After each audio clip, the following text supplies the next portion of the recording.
Howdy, good evening. Hi. We're missing tonight Hannah, Bad Wolf on Twitter, but we've got today with us Mr. Tree by the One Silent One One, Segrid by Miss Misery, Hi. Dantiir played by Tambrius, Hello, everybody. Toren Forester by Squid Kittens, and your friendly neighborhood science man as the Dungeon Master. Well, not to Texas it up here, but boy howdy, last time, And how?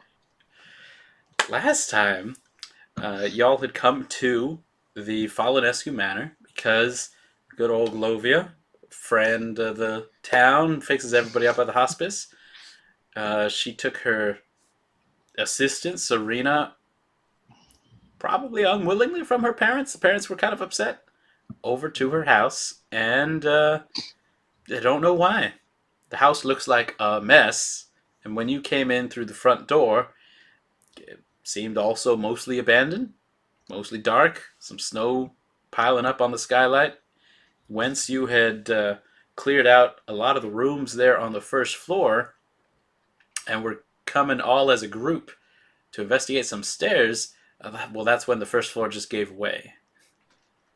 And after a series of dice rolling, we found who fell, who maybe landed arms akimbo, who latched onto the stairs, and who found some new friends in the form of some ghouls, bedecked out as a maid, a gardener, and a cook. And, well, they weren't being too friendly. And speaking of new friends, as we last left, Toren just saw one of her new friends pop up just over her shoulder. A very young lady, or old, depending on how you look at it, floating there by her shoulder, saying, "Why are you attacking our servants?" And that's where we were. Since we are in the middle of combat here, let's go ahead and roll for some new initiatives. Woot. Ooh. Ooh. Oh, hey, not bad for once. Double digits. That's Um, terrible. I got I got 10. 23. That's fair.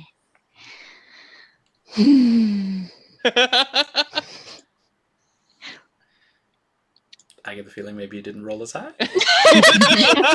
Sorry, no, I was counting. I got 8. 8 it is. All right. So Mr. Cheese got an 8 there.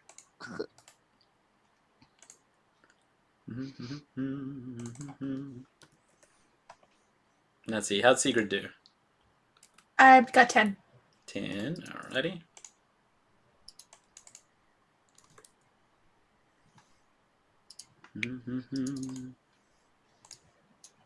Toren's on there. Dantiir, you said 23? 23. Dang, okay. Let me try these ghouls out.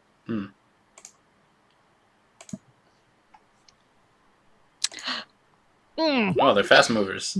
Got an 18.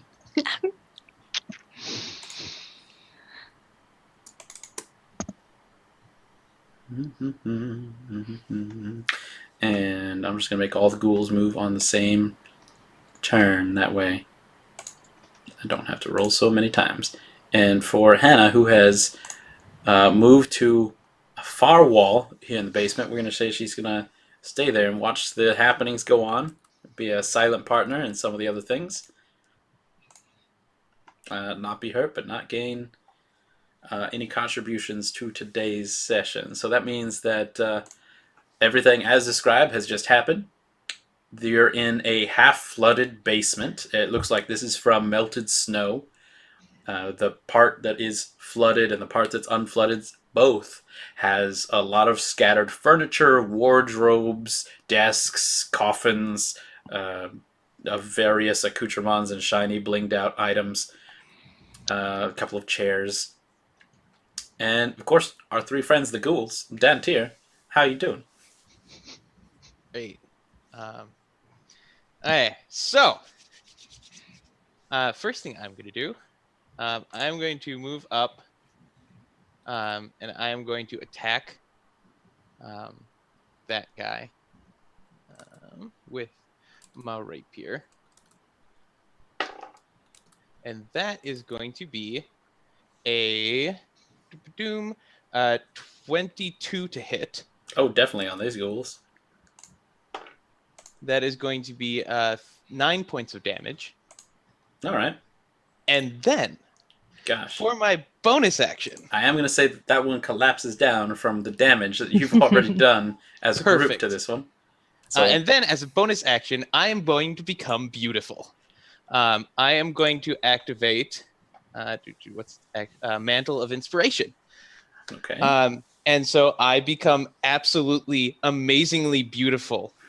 And Segrid, Toren, and Mr. Tree all gain.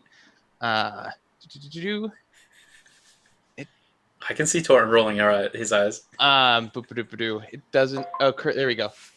They all gain 3 temporary HP From the sheer beauty. from the sheer gorgeousness of like stab the zombie, it goes down, and I just turn around and give Toren a wink, and I just look so dashing. And all of you gain 3 bonus HP. Makes perfect sense to me. That's how bards work. Y'all are inspired. You feel like you can do anything. If Dantiir can do this, he can turn that into this. If Dantiir can do that, anyone should be able to. Hopefully. Nice. Of the 2 remaining ghoulies, I'm going to say it's the one in the gardener outfit that was closest to Dantiir and Mr. Tree. And that one is coming up to you with a big old stench and claws, of course. It's trying a 16 versus Mr. Tree's AC. That hits. Oh. So this is going for the ghost. This one has been torn down rather a lot in its encounter with you, but he seems to be going almost mindlessly for all of your flesh. And so this is tearing into your arm, Mr. Tree, for 9 slashing damage. Ow! And as you might have felt before, there's a little bit of evil creeping into you from this, so I need a Constitution saving throw. Oh little no, It's not feeling real nice. that's not my strong suit. That's okay. I still got an 18, so Nice. Oh, all right. You say Okay. just no, squeegeeing that bits just off. like my scales are trying to like falter. Mm-hmm. That hurt though. Well, the one over here in the cook apron is kind of shouldering her way past Toren to Segrid here.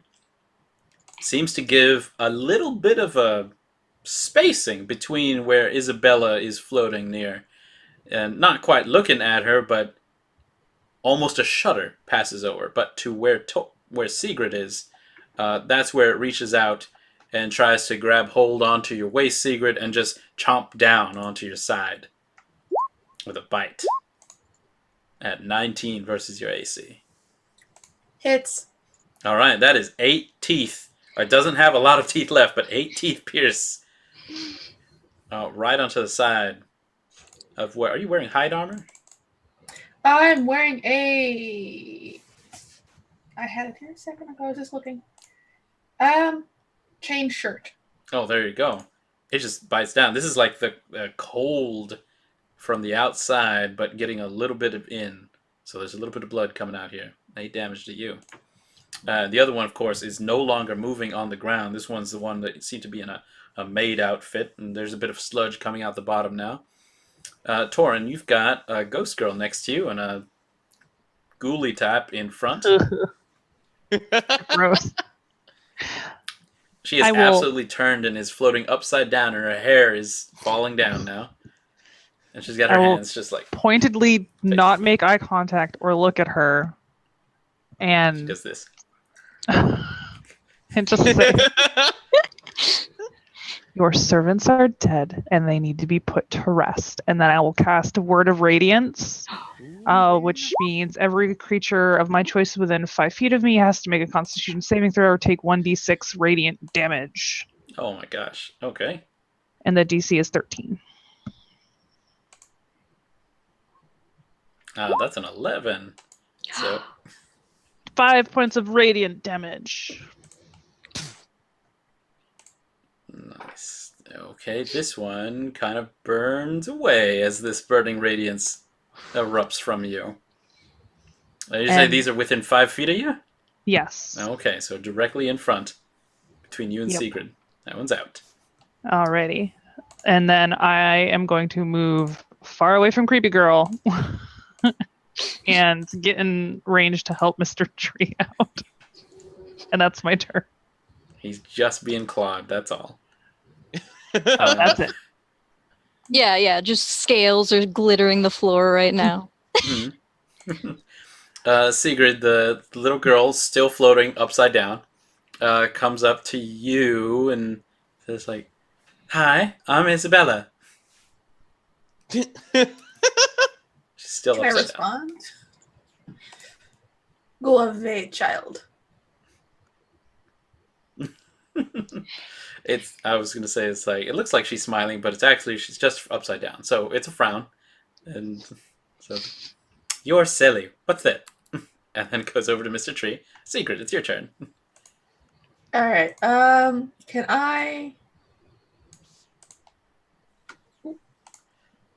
I move over to?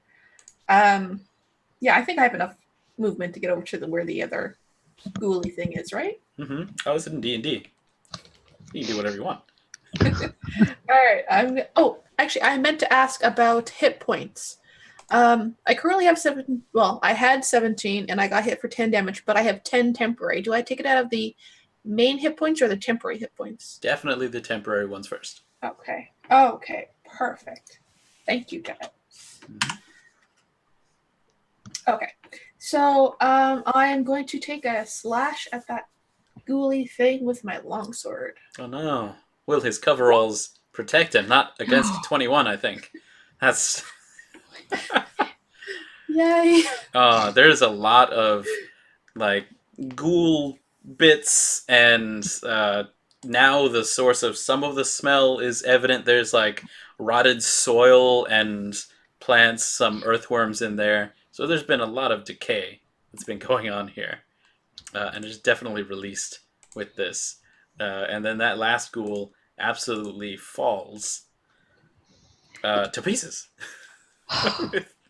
Thank God. There's 3 Deep breath. piles of X-persons here. And and that's a lot. Isabella is floating over the remains. It's like, now who's going to make dinner? And, well, I guess feed the plants? Though, Mommy's been feeding them late.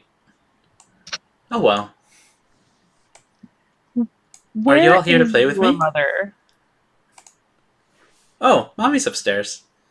She brought her friend. It was a little girl.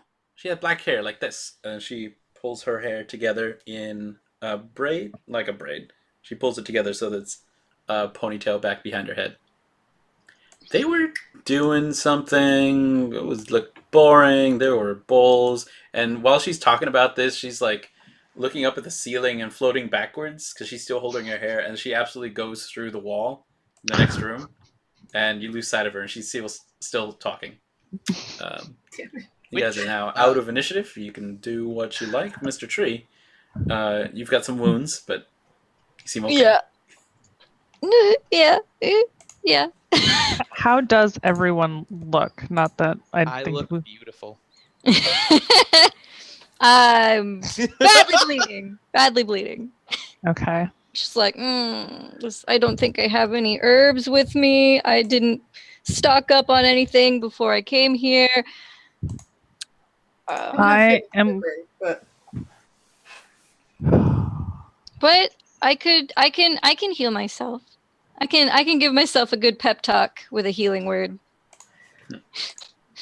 which I think I'm gonna do because I'm low, and that was not good. I I'm going to place a hand on Mr. Tree's shoulder and cast Cure Wounds with my last first level spell slot. And I don't know why it didn't actually roll the. Hold on. 8. Knows. 1d8, and then spellcasting mod is 3. You get 6 hit points back. Yay! Nice. I'm back up. Oh, sweet. Oh, goodness. And do sort of like the. There's about to be a cat fight in my lap. This is not. Like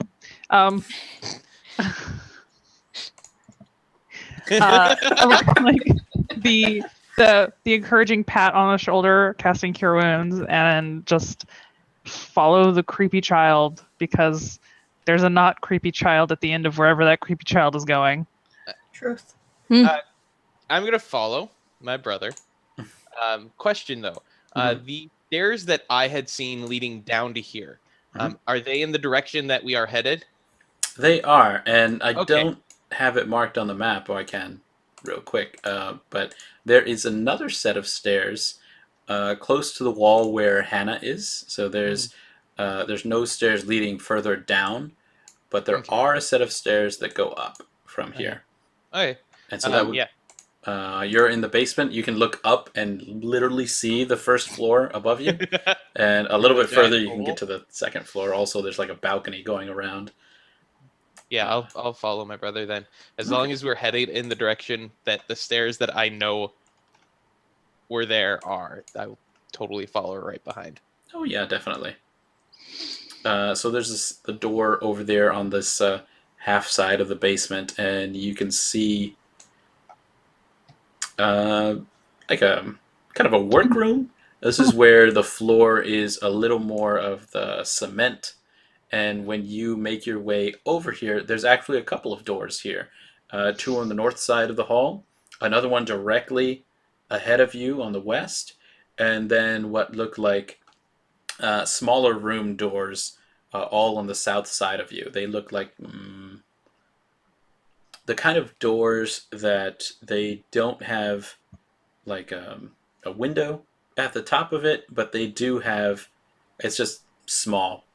Personal sized. The one that looks a little nicer are these ones that are on the north side. In fact, as you walk into this kind of work area, the door immediately to your right, it actually looks a little nicer, like a very wide oak door. It's just seen better days. But it's much wider than the other ones that are here in the workspace.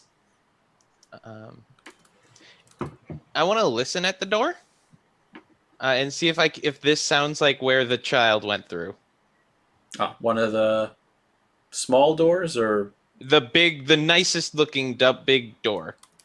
Nicest looking big door. Okay. Yeah. So when you listen to the door, you can absolutely hear Isabella, who I'm calling her Isabella. She's introduced herself once here, but it is the same girl from the vision with Madame Ava, and she is absolutely still talking to herself here in the other room. She's saying like something boring with plants, and Daddy was there, but he had to stay guard, and I wanted to play with my toys, and I got all these new Blinksies, but I don't know if I can play with them now. It's been hard enough to pick them up. And so you just hear it going on in this other room, and you don't seem to hear anything else. And because she's a ghost, you don't hear any footsteps or anything. Hey. So she's at the door. How about Segrid? I'm gonna walk in and go to about. Well, can I get around everybody? Oh yeah, easy. All right, I'm gonna get here and probably just keep an eye out for anything coming through the other doors. I'd like to check the door right there if possible, just if there's any. Oh wait, no, you said there's no windows. Right, So no windows there. These doors on this side don't seem to have locks on them. They're just like regular handled. All right. Can I stand there and just keep an eye out, but also just swing open that door closest to me? Oh, sure. Give it a nice peek in there. So on this one, it looks like inside. It's fair plain. It's mostly been water damaged in here. Like there's some molding that's happened, but there's 2 beds, 2 very small tables, like what you might call like a student desk, like a very small one. Some chairs for those, and lockers at the foot of the beds. It looks like if we related it to today, it would almost be like a student dorm room. Very simple, very austere. Miserable. How about for Mr. Tree? I'd probably tell the group, we have to get upstairs and sort out what's going up there. We can come back and look later through these rooms, but I think it's more imperative that we find out what's going on and get the child. I made a promise, and I intend to keep it. Upstairs? There's no stairs visible here. You'd have to go through one of these doors. That's Toren, what's your feelings on this? I am in concurrence with Mr. Tree, and we'll look at my brother. And you said you saw stairs. Mm-hmm. I'm hoping that they're through this door. All right. Well, then I kick it open. Nice. Okay. Through door opposite door. And through this door. The big door that I was listening to. Oh, okay. Yeah, that would. Sure. Kicking that door open, you see Isabella floating there. She is a little startled when you come in, and she says like, "Oh, hi," and like straightens out her dress. Part of the dress like falls over because half of her body is still decayed. It is completely skeletal on this part. There's no worms running through it, but it looks like sores and the like. This one is... There's a much bigger desk, and there's only one of them.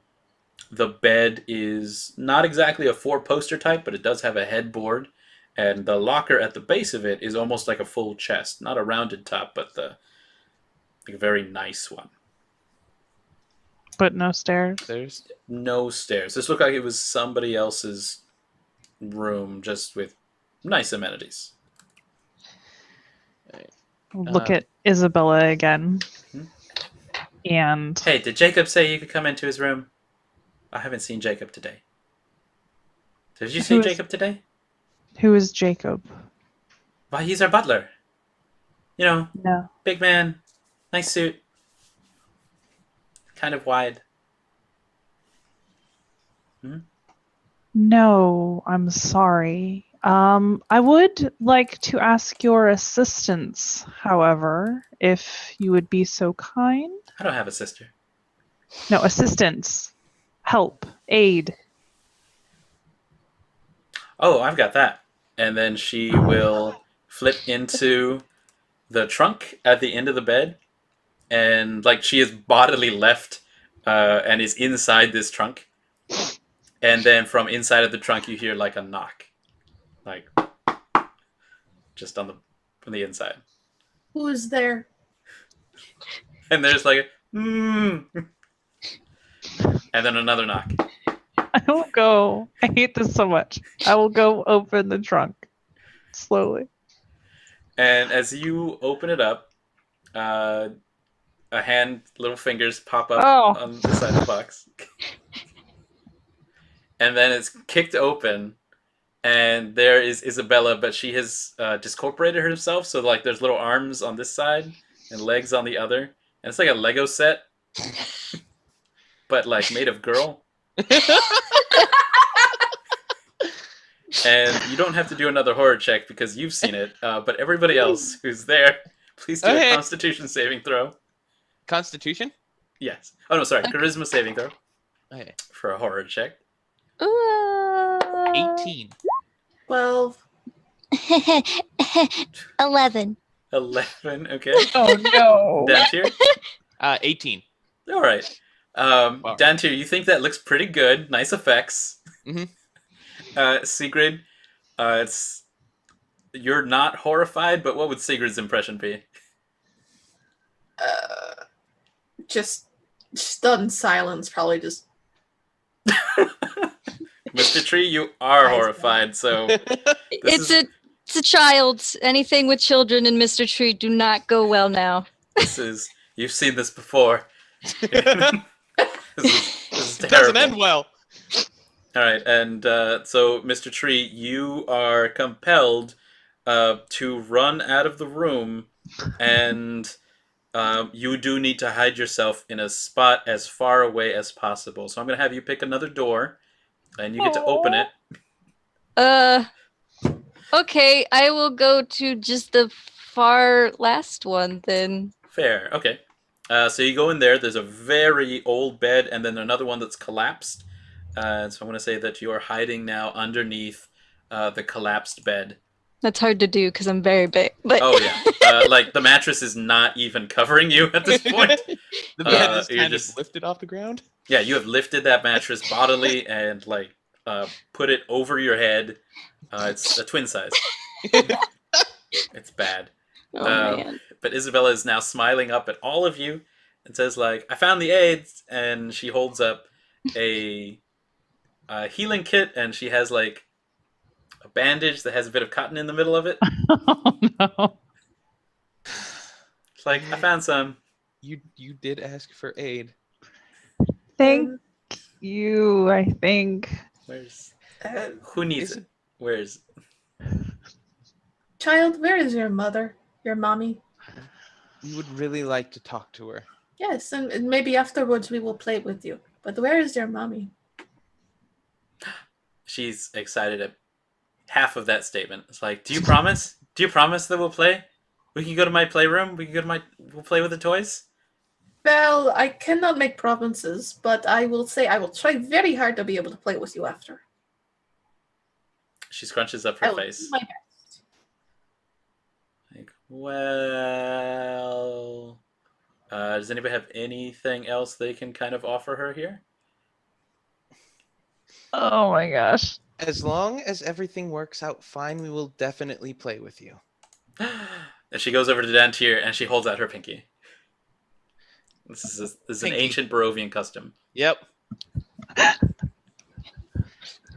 Making promises with the dead. It's never Right? good. I disapprove. I glare at you As- disapprovingly, as and then I- I go to as I find Mr. Tree. As I peek each door, I say, as long as everything goes okay.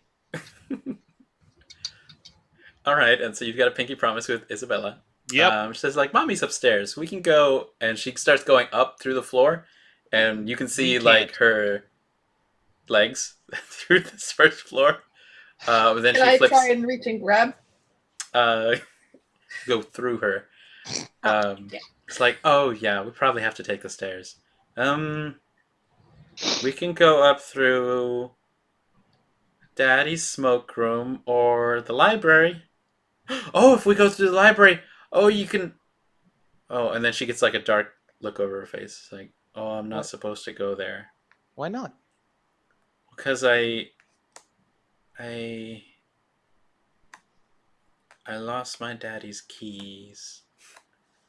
And meanwhile, Mr. Tree, there underneath the bed, you have found in like assorted coins somebody's sock.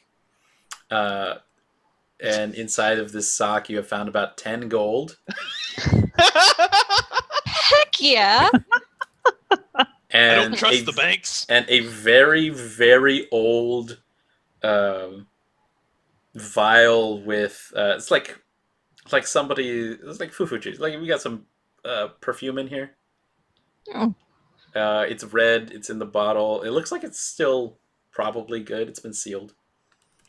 And the healer's kit that Isabella did show you is legit healer's kit if you need it. Can I have a look around that room for anything else in the where the healer's kit room? That room. Sure. There's a nicer bit of a pocketbook. It's not exactly a sock, but it is maybe a nicer banker's book collection here. And there's 50 gold pieces within this larger room.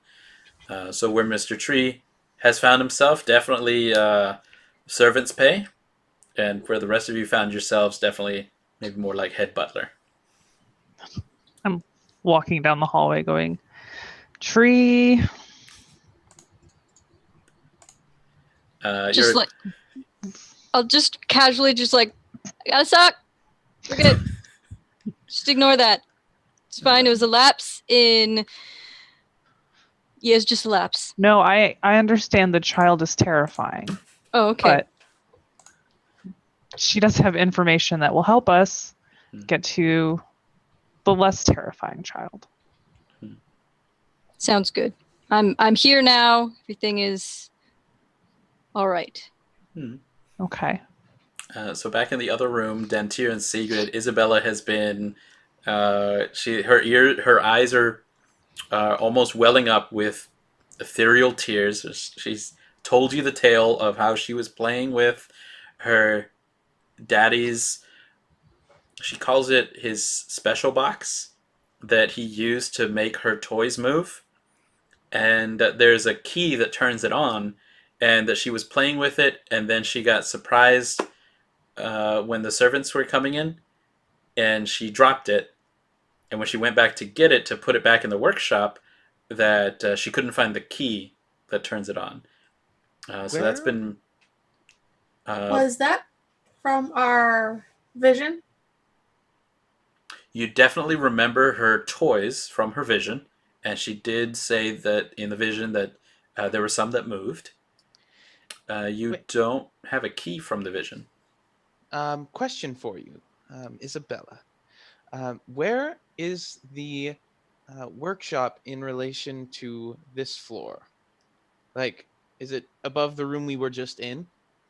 The big room? She says, yep, it's over there. And so she's pointing in the northeast direction. Could the key have fallen through the floor down to here? That'd be a long way. I mean, you just broke the floor today. I did. And her hands go up. It's like, Mommy's gonna be so mad. Well, I'm sure we can explain it to her and get everything worked out. Why don't we go talk to her now? It's like, okay. And she'll lead you up to the stairs that were closer to Hannah. And she says that this is because she's definitely not allowed in the smoking room because there's adult things there. And she takes you up the stairs one level, and that will take you to a room full of books. Oh. And so this is in the northeast corner as the map kind of forms and flows. And so there are a lot of old books in here, and there's even, you know what, it's in better shape than the rest of the manor that you've seen so far. Furniture still looks kind of comfortable. And the staircase turns around one more floor so that it'll go up. And here in the center of the room, there's actually a table and serving set surrounded by several reading chairs. And this, Segrid, because you've been on the lookout for things, this serving tea set is the same one from the vision with Madame Ava. Okay.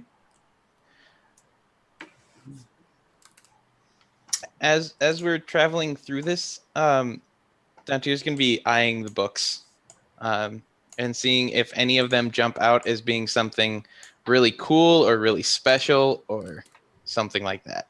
No touching. I know. I know. No Just touching. Look with our eyes.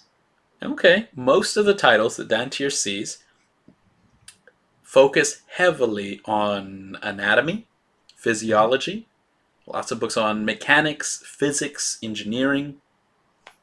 It's a very practical science type of room. Mm-hmm. Is there anything silly? Like anything not medical and clinical?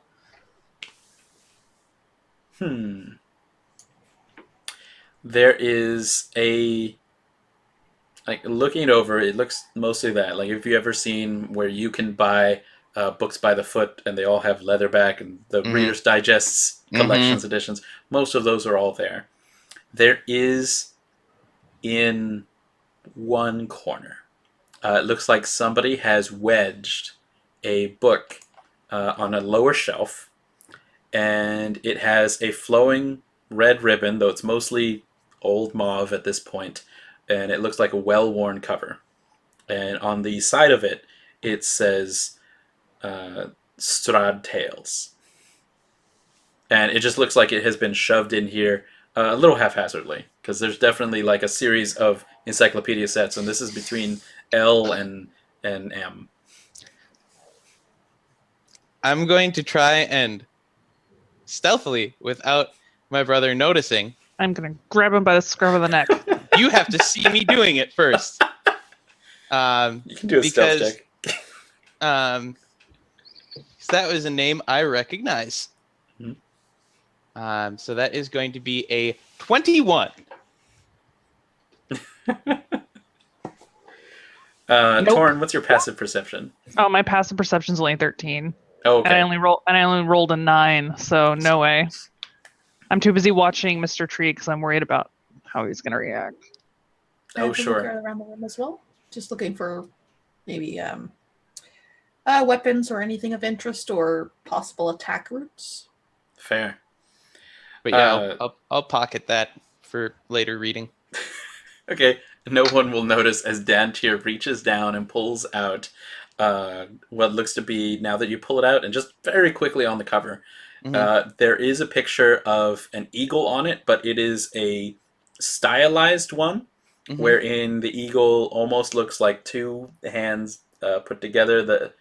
Somebody has drawn their hands on the outside of this book, and as you pick it up and heft, there's like the slight crunch of pages that have been glued together, and just slip that right into the pocket. Yeah. For Segrid, besides the tea set that's out here, there don't look like there's any like standing pieces of armor or weapons. Not like what was in the smoke room, where they did have some armor and crests on the wall. There is another family shield on the wall, and this one has a wolf, but similar to what was in the smoking room, this shield is made of wood. Okay. This is a nice area, though, and the floor definitely sounds more solid than the previous ones had. And if you need to, you think that you could move these bookshelves and they'd meet fair barricades. Okay, excellent. So the Isabella starts. Isabella is like saying, it's like, oh, we just need to go upstairs, but while she's saying this and she is looking on the ground, she is like floating under the table where the tea set is, and she's just generally looking at everybody's feet. Like this, if she was touching the floor, she'd be crawling and making noises, but she is just kind of like Peter Pan swooping down around everybody's ankles. Why are you so afraid? Oh, I'm not. Well, I mean, it was Daddy's keys. I'm not supposed to be playing with that by myself. Where did you see them though? I was in here. I was on the stairs, and I was making my toys march, and then I wasn't supposed to be playing with them in here, so when somebody opened the door, I went up the stairs, and that's where I put the box. But then Daddy said that his key was gone. Could you show us where you were when you lost it? And she points right there to the stairs. Can I go take a look? So she was sitting on there. Can I go take a look? See if I Sure. can see a key. There's not even a place where a key might be hidden on these. All these stairs have like a lip, and there's otherwise no hiding place from something there.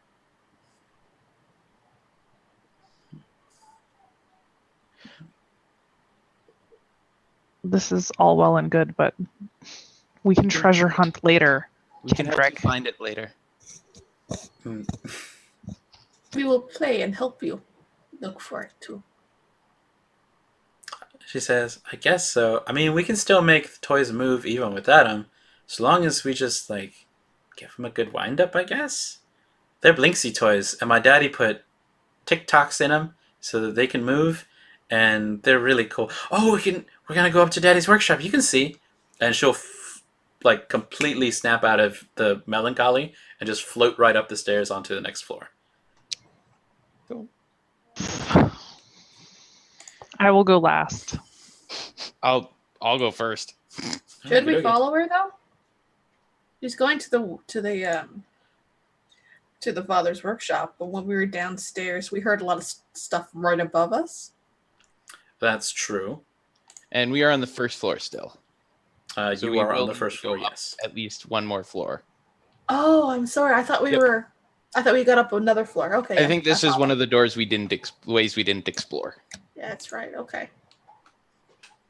Yeah, I follow. I think it would have been behind the closet. The closet. What fun times we had in that closet. And so now you are here. You're in the northeast corner of this second floor. And come up these stairs. Isabella is there. And everything here looks like it's clearly an inventor and craftsman's workshop, because all types of contraptions are just lying about the floor and on workbenches. There's cogwheels and springs, other mechanical objects, even some you've never seen before, just scattered everywhere. There's lots of toy soldiers and mechanical men lying about. Some of them are even hanging from the rafters, swinging slowly as Isabella passes through, pushing some air.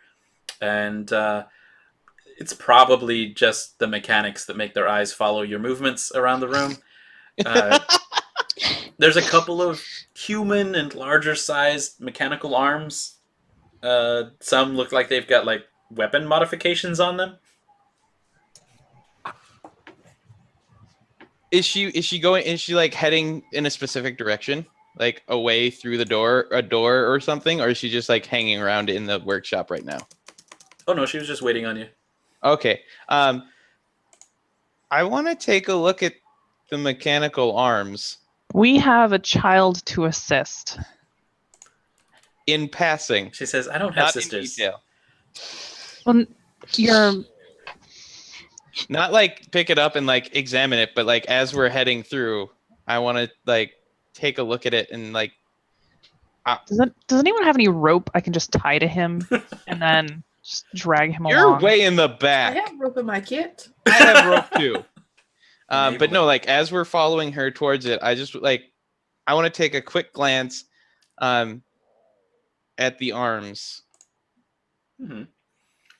So they look like they have been made in out of either sturdy wood, some good screws. They've certainly lasted this long, and they are arm length, about as much as you. You're half elf, and so they've got some regular length. There's a slightly heftier version that looks like on the tips of the fingers there are some metal claws that have been screwed in and embedded.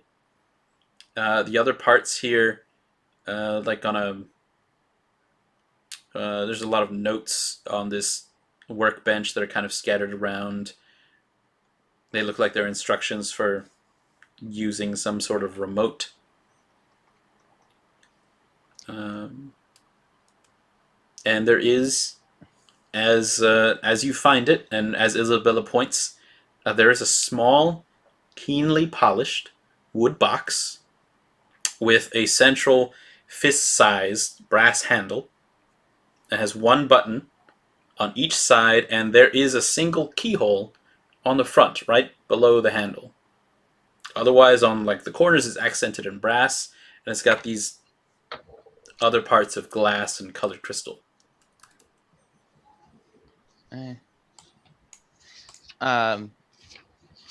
Metagaming question. Do I know about the key that Hannah has?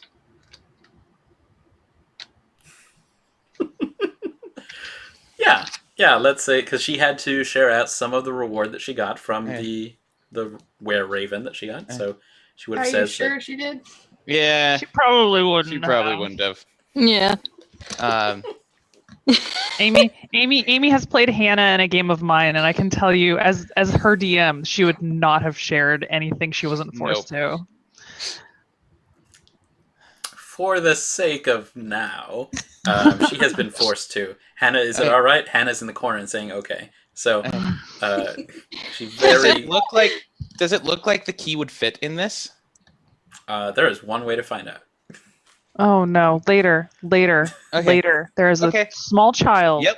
You can Yep. play later. Yes, we can. So I'm just gonna like hold on to the box then as we go. And I'm just walking straight through this door because they're obviously not in here. Mhm. And now Toren is agitated. As she walks by me, I'm also gonna grab a couple of the notes on the workshop table. Fair. Any Okay. weapons or modified weapons, possibly, other than the hand An claw? arm. There's Carry definitely a an arm. modified arm weapon at this point. Okay. That if you do pick this up and you lose an arm, it's a good replacement. It'd be so cool. I strap it to my belt. Nice. It is fully a Terminator arm and got for a good amount of piercing damage. If the Need occasion arises. so happens. So out into the main hall, you can see down into the first floor, and you can see down into the basement as well. You can see a little coffin floating up in the water and kind of like bumps there against the shore. One of those bejeweled lids on it. But otherwise, there's if you can see these paintings, mosaics here around the hall. There's mostly the family crest. There in the top, in the most southern wall, along the longest stretch of it, there's a large portrait of the Falenescu family. It's got Lucian in his glasses. It's got Golovia, and it's got a little Isabella. And she comes out and says, like, that's my daddy, that's my mommy, that's me. And she says, like, oh, this is my room. And there is painted a pink door with peeling paint at this point. You can see the skylight much closer to you. It's probably within 15 feet, though it is in the center of the foyer as it goes up. And snow has piled at the top of that, and looks like some has leaked in through a crack. On Isabella's not noticing this. She's like showing her door, and it has a painted unicorn on it. And then underneath there is a bunch of trees, and underneath that there is it's kind of like a rabbit. It's like Kind of like a pig. yeah. Let me pop an image here. There's a rabbit, except it's got. You wouldn't think to put like fangs on a rabbit, but this one does. love it. No. And there's like a Oh. bear, but but like where Isabella has painted, she says she did this. Where Isabella has painted a face onto the bear, she did like just black for the eyes and a nose, and for the mouth, it's just like a line across. This is amazing. Also, the bear is blue because you can Yep. color the bear whatever you want. Creative. I love that rabbit. Do we hear any more noises now that we're up on the balcony? Oh, absolutely. There's a few things, especially now that you're here. Oh, From man. the western hall, like this is probably the furthest point to you. There's definitely some noises of tools, like something is being not sawed or hammered, but something's being moved. Like you think that you can hear something like if somebody was dragging a desk across a wood floor. And then a little closer to you, actually, from a door that's just after Isabella's room. It's got... These are all nice doors upstairs. So all of these have kind of those wider oak though it has seen some better use in years. From a door just to your south, there is noises of clapping.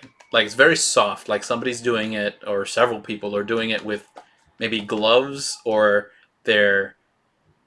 somebody's having like a very quick and very tiny pillow fight.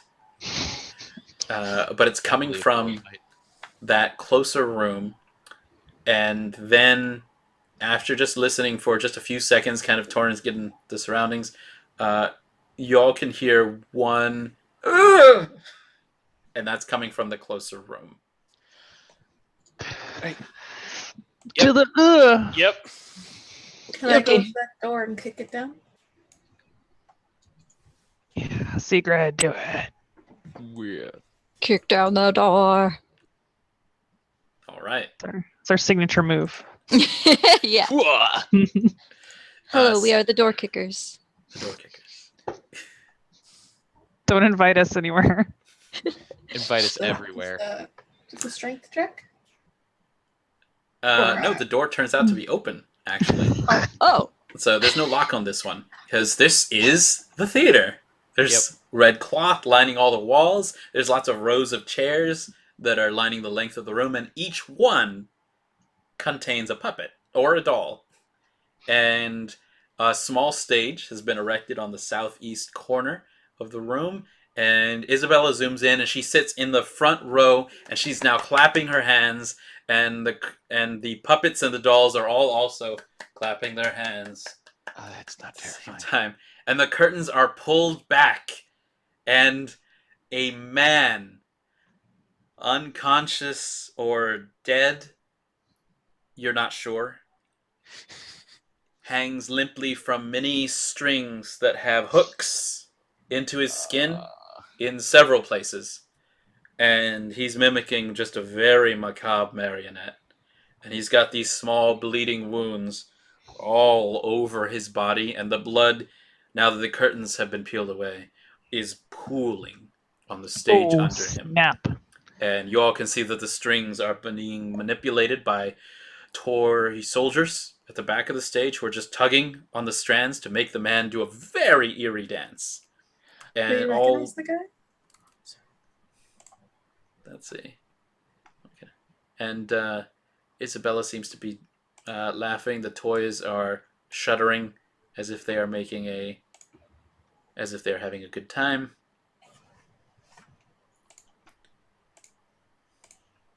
And so what you see here is... I'm going to have Fog of War. No thanks. Oh. There we go. So a lot of puppets, a lot of toy soldiers, and though you didn't interact with him directly, this is definitely somebody you've seen around Arashnow within the last couple days. This is Boris, Celeste's husband and Serena's father. And he is being held up by strings. Brother, can you tell if he's dead? Can I tell if he's dead from this distance? Give me a medicine check. That's a good question. Because he's being moved not on his own. Yeah, his head is You might be definitely able to, lolling like, back. Oh no, I only rolled a 9.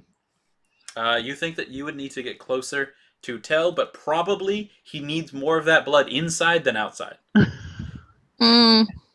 I don't know. It's not good. We should do something about this. I think Mr. Tree would sort of just barrel in because he made a promise to try and like rescue this person. Okay. So as you barrel in, there's a lot of like little toys on little chairs. Do you mind if you're stepping on them, or are you being careful? No. Okay. I should be, but no. Mr. Tree comes in, there's just like, imagine running through Toys R Us He's instead just of... crashing through it. Yeah, there's just... Toys are flying left and right. They've got like these labels. They all look... you saw the illustrations on Isabella's door, and you see a lot of similar things. There's like little werewolf toys that have like big fangs and oversized heads, and there's some with let's do one that has just a bunch of eyes that have been put onto it, and All of a sudden, these are very morbid toys. This is along the lines of A Nightmare Before Christmas. Somebody has gotten her the complete set, and they were just going left and right. Isabella starts shouting out, "It's like, hey!" And it's like, "You're spoiling the show!" But Mr. Tree, you are able to get all the way into the room and to the stage before nothing Isabella has said sets them off, but some of the other puppets start picking themselves up off the floor and are kind of moving in your direction, but you make it all the way to Boris. So before we roll initiative, what do you want to do? Oh man, I mean, I'm not in the medical field. I would just try and like healing word him. I don't know if he's dead or alive, but the first thing that Mr. Tree would do is just be like, I need you to be alive right now, please. Okay, roll me that Please. healing word, and then everybody else roll initiative. Okay. Oh gosh, I won again. It's only 3. Okay, Boris. If it helps. Yeah, it does. Boris definitely gasps for air and says like, "Oh my god, get these things out of me! They hurt so much!" And he is awake. Unfortunately, he is awake. Oh yeah, no. you probably should let him sleep through this. Sorry. Oh well. Dantiir, what'd you get for your initiative? 21. Nice. Okay. And then Mr. Tree, if you could go ahead and roll initiative. I got a 13. Nice. Not terrible. And I'm just gonna roll for our toy soldier boys and our swarms of puppets. The worst kind of swarms. Mm-hmm. Puppet swarms.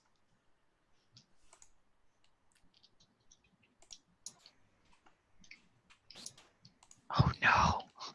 Oh no, they're kind of fast. The puppets are kind of fluffy, so it's less. Bye. How'd you guys die? Puppet. Puppets. Puppets. Bunch of Puppets. puppets. There's a swarm. They are tiny doll. Like, they are not bigger than action figures. So most of them are soft. But they are... Oh, okay. So they're soft enough and fluffy enough that they're not moving very fast. But the toy soldiers, those look like they were made to move. So Dantiir, you're up first, and you don't have to worry so much about distances in here, but you guys are either in the hallway or just at the edge of the big theater room. There is like a little stage like what you would see in like a library or such. And of course, Mr. Tree and Boris are up on the stage, and there's little soldiers next to them. Okay. I need to check. I will say Isabella's in there too.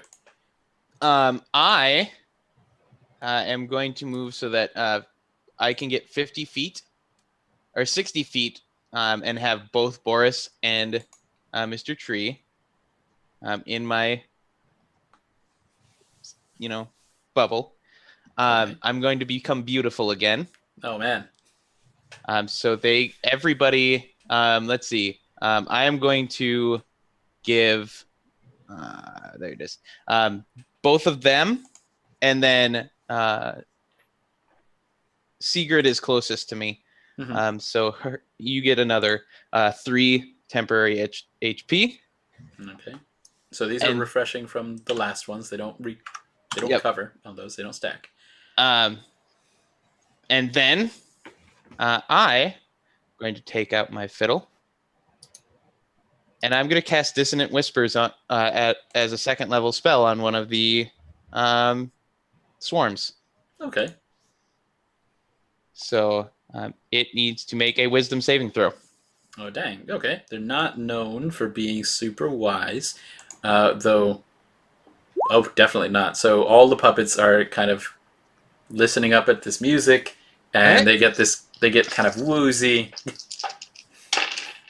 Okay, and that is going to be 18 points of psychic damage to them. 18 puppets just drop to the floor. And if any of them are still alive, There's about like 6. they have to immediately run away from me. Oh gosh. Okay, so 6 puppets head to the stage, and they cower underneath where Isabella is. And she's just kind of holding on to this, like, oh no, Mr. Prickles, Mr. Bun Bun. And she looks up at Dantiir, it's like, why'd you do that? He needs to get down from there. It's like, okay, we were just playing. And Isabella will turn to the soldiers on the stage, and she'll say, it's like, let him down. And the 4 toy soldiers up there will let go of all the ropes at the same time. And Mr. Tree, Boris falls halfway into your arms. And certainly he's still got all of these hooks on it. A couple of them have been just shoved out of his skin due to the healing word that you've given him.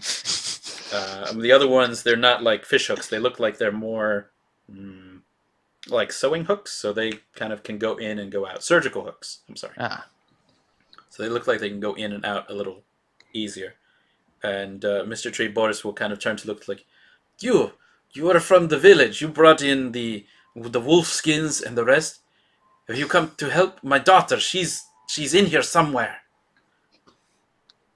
That's what we're gonna do. We're gonna help you get out, and we're gonna help her get out. Should all be fine.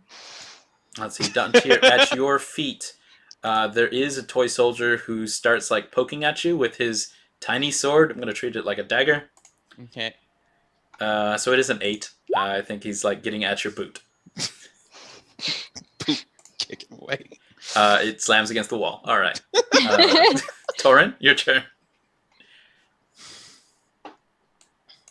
So none of the toys are acting aggressively now, correct? Well, I mean, one just tried to stab my foot. Yeah.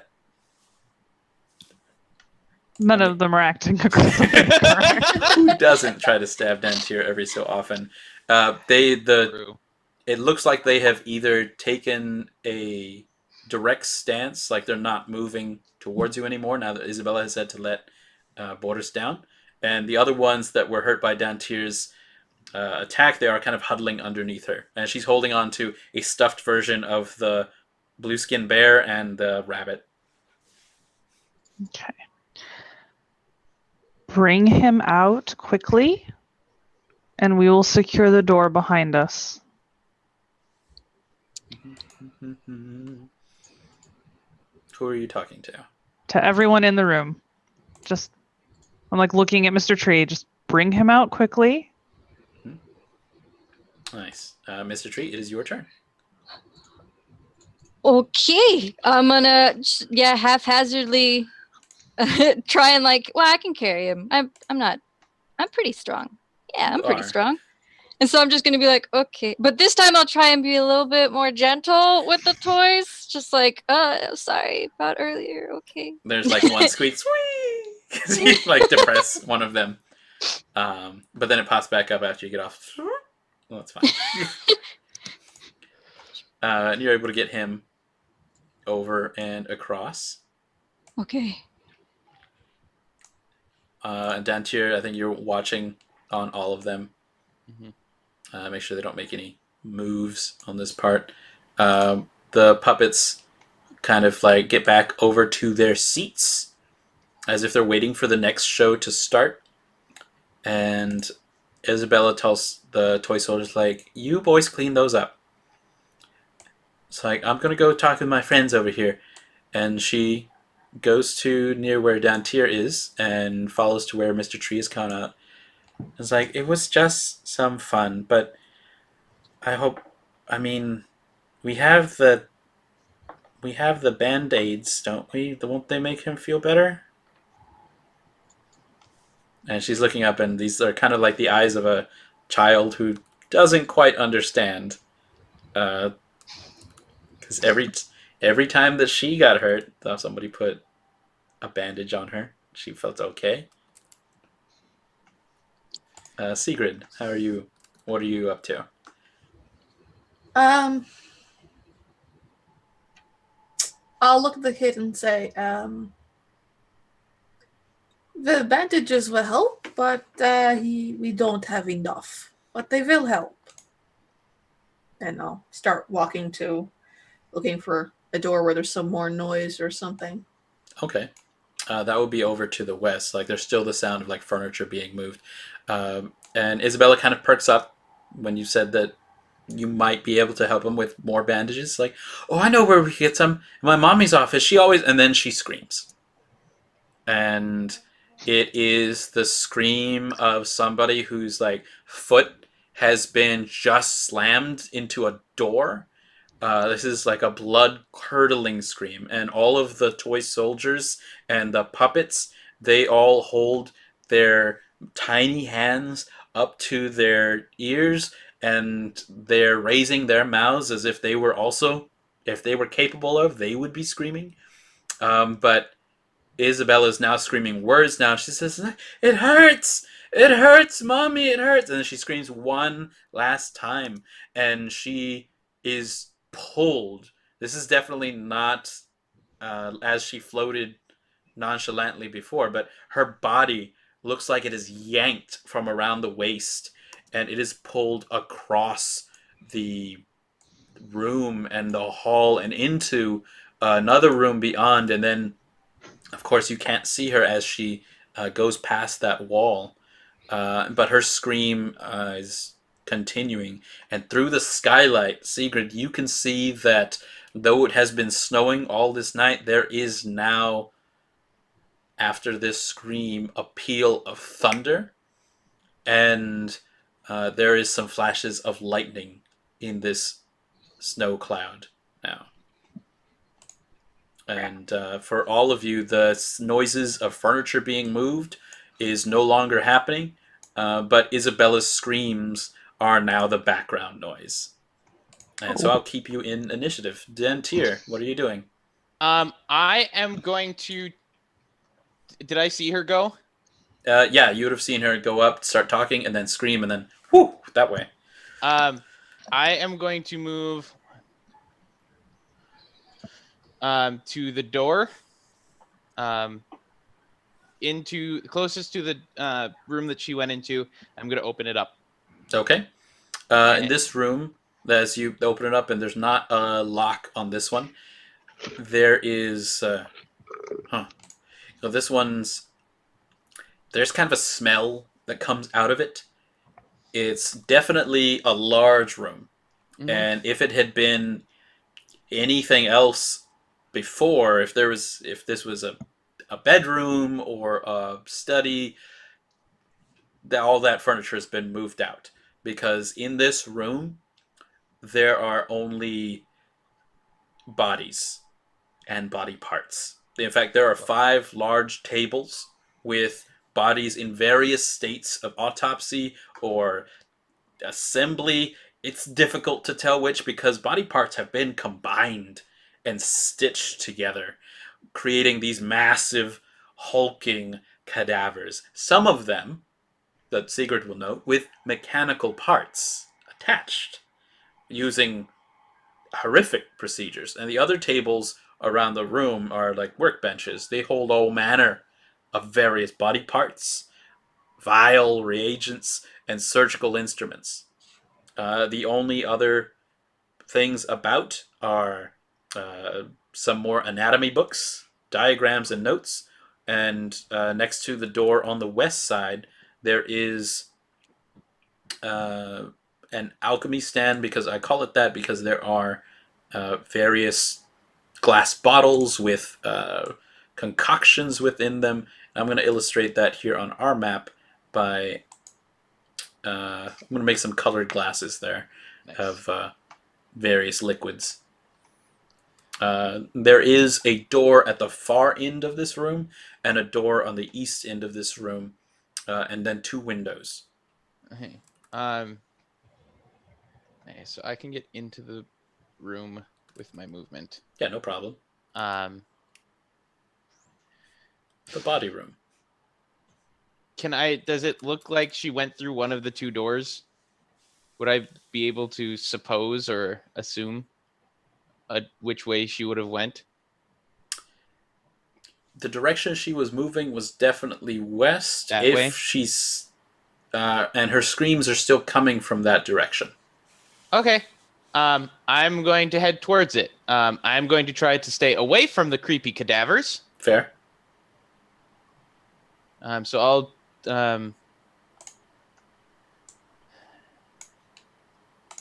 So get into the room. actually I am going to stay there. Okay. I'm going to hold my action to shoot something with my bow. If the people who follow after me, trigger any of these cadavers to awaken, I'm going to shoot one of them. I mean, fair. So. Because these are mechanical and they're undead running around, so I don't trust them. That's very true. All right, so Toren, how about you? I am going to use my full turn to do double movement and just move in the direction that I saw Isabella get pulled, which is just west. So, blah. I can get probably all the way across the room with 60 feet. Okie doke. Yeah, you can get across there. So I'm going to say... Trying not to look at all of the horrible blasphemy that's just everywhere around me right now. It is the opposite of training. This is like somebody has been... this is... Actually, to you, specifically because of your training as a cleric, you've seen some anatomy lessons like this before. It was quite necessary for when you were learning medicine. And there is kind of a method to the way this room is organized. And it... how did Toren feel about her, like, anatomy classes and coursework, and when you did have to work with, like, cadavers to look at organs? The dead are totally way better than the living.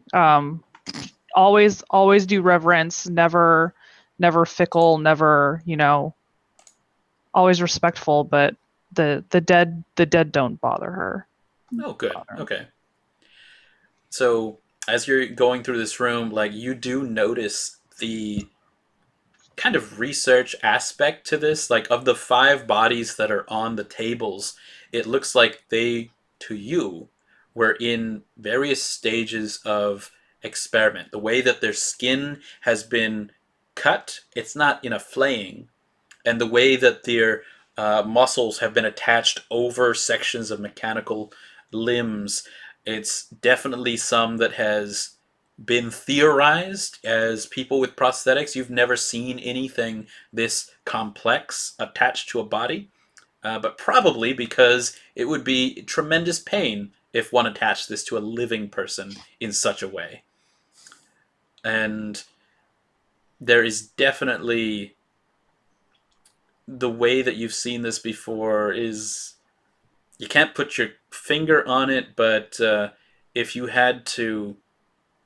if this was bothersome to anybody, you think that this was one step from necromancy. Just the way that these dead bodies are displayed. This house is cursed. Mm-hmm. And the screams of Isabella are coming just from behind a door on the other side of this room. And you actually see that there is a shimmer to this door. It's almost like a slight prism in the air. Mr. Tree, how about you? You've got Boris. Yeah, I've got Boris. I don't want to drag him in here. Can I get him to, like, this area of the stairs, like the center of the stairs? Oh, sure. Like, you can see that it goes down. It's like, I am not in very good shape. No, that's why I'm gonna leave you here. You'll be able to see around you if anything's coming. But you probably shouldn't go with us. You're in no shape, really. Do you have anything to leave with me in case... and he looks back at the theater room, in case they come back for me? Oh, man. I must have kicked 30 of them straight in the face. I do. This will help out a lot. And like I grab his hand and I druid craft a piece of heather because it in flower symbolism it's for protection. So that's like this will help a lot. Do I poison them with this? I don't. No, you just it'll protect you. And he starts picking out hooks from his skin, just like bleeding slightly on the old carpet. And it's like, I guess maybe I can use my feet again for kicking if need be. Throw some down the stairs. And he's just mumbling to himself. All right, Mr. Tree, what else? I guess I'm gonna. I think with the rest of my movement, I'm gonna go like just into the doorway, but I'm not gonna go all the way through. All right, just there into the room. Yeah. That means Sigrid, how about you? I'm going to do the same as Toren. I'm just going to beat it across the room as much as possible. Okay. How is Sigrid with dead bodies? She's more used to animal bodies. Like, she's pretty disturbed, but she's not completely perturbed. Like, she's been in fights and battles, so she's seen bodies. This is pretty bad, but it's not the worst she's seen. Mm-hmm. It's definitely looked like somebody has taken sewing to all of these. And so, Sigrid, you are with Toren, where she's made it to be like within touching distance of this door. And it does look like a metal door, but past that, there is like a shimmering in the air around it. And there's definitely a lock on this door. Okay. Can I recognize that? Like, she's not particularly smart, but can she recognize that as possibly magic no touchy? Possibly, yeah. Definitely air doesn't shimmer like that usually. She's gonna poke it with the end of her sword. The sword is rebuffed from even touching about like an inch worth in front of the door, and the shimmer does like spark out from that section, and it goes out to cover maybe a few more inches over the edge of the door and the door frame. So it looks like whatever this is, it is a barrier just over this door. And you hear, as it shimmers, you hear someone in the next room say, like, "Lucian, is that you? Why are you bothering me at this stage? We are about to get our daughter back." And that's where on the table behind you, there is a movement, and not from all of the bodies, but just from one large one. One of the flesh golems here sits up, like just straight from the table, and it reaches over to the one next to it, and it grabs a pair of glasses from somebody left on top of it, and it puts them onto its face. And then it turns to where Toren and Sigrid are there against the door. And can I shoot it? And shouts, "Clovia!" And Dantiir, go ahead and shoot it. Hey, that is going to be a 17 to hit. Oh, nice. So as a flesh golem Lucian, Daddy Lucian here, he doesn't have much in the way of armor. He is mostly in the way of hit Body. points, so that definitely hits. Okay, and that is going to be 9 points of piercing. Fair. Looks like he's taken a lot of damage already from experiments or the otherwise, and as he picks himself up off, he almost does not notice the arrow that is now sticking straight out from a back shoulder. And that's where I think is a good spot where we take about a 6-minute break. Ah! You definitely know how to bring the horror. Oh, it's so like In the middle of a body parts lab, that's all. That's where I vacation. it was the puppet part that like I was starting to be like, oh, imagining it. It was. Yeah. The theater part. All right, well then we'll see you guys back in about 6 minutes. I go.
I've been taking notes tonight on a unicorn sticky pad to try to cheer Aw. myself That's up. perfect.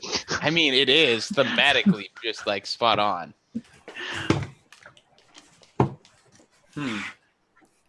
Okay. So, yeah.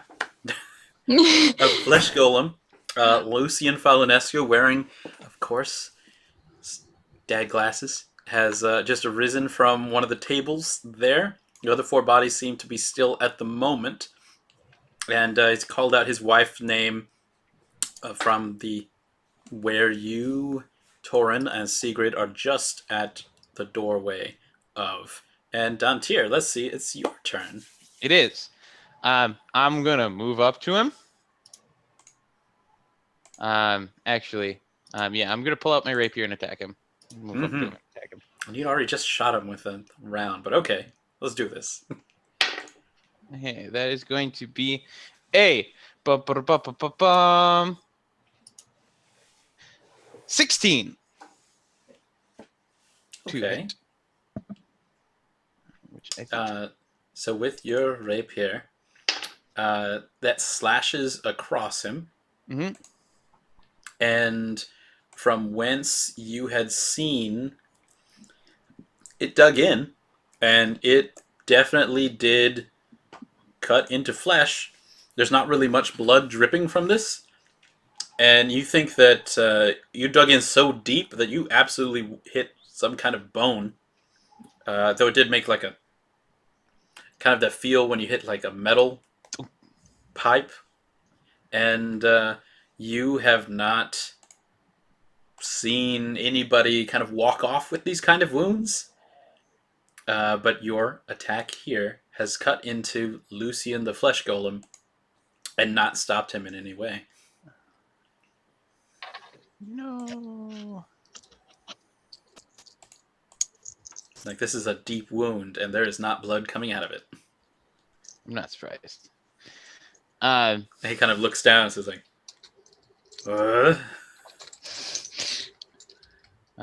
what you want to do?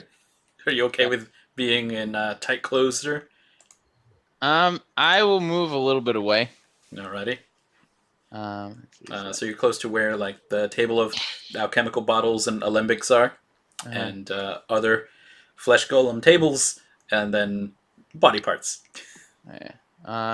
I'll just I'll go there. He's gonna reach out with one rather meaty hand and just try to grab you with it. Yep. And so this is a 22 versus your AC. Yep. All right, so Dantiir's come in, sliced this guy up, and it reached over and grabbed him rather bodily. And I'm going to say that it has you kind of by the neck. This is similar to what Toren would do on occasion, but All the time. this is definitely stronger than your brother by a magnitude. And you do feel damage by this. Like, it's maybe squeezing a little too tight at this point. And so that'll be 8 bludgeoning damage. brother. Please. And Toren and Segrid, you can of course see this happening. And now as Flesh Golem Lucian focuses the squeeze on Dantiir, it brings down its other very meaty fist. And now that it's grappling with you, Dantiir, the other fist is looking really close. Yep. And so you're, I think, only able to block it the last second, because I don't think a 9 goes through. All right, so your sword's doing some good work. Because otherwise that would have hit for some hurt. Quite a bit.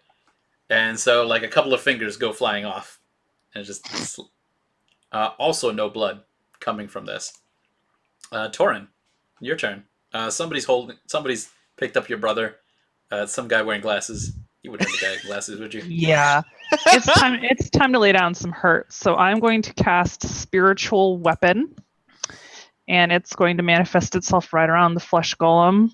And hopefully will a 16 hit. Oh yeah, definitely. Okay, he takes 4 points of force damage. And you know And what? As then- this goes in, he does feel it. Oh, snap. Goodness. Good. And then I am going to use my action, because that is a bonus action, to wail on him with my silvered mace. Let's see here.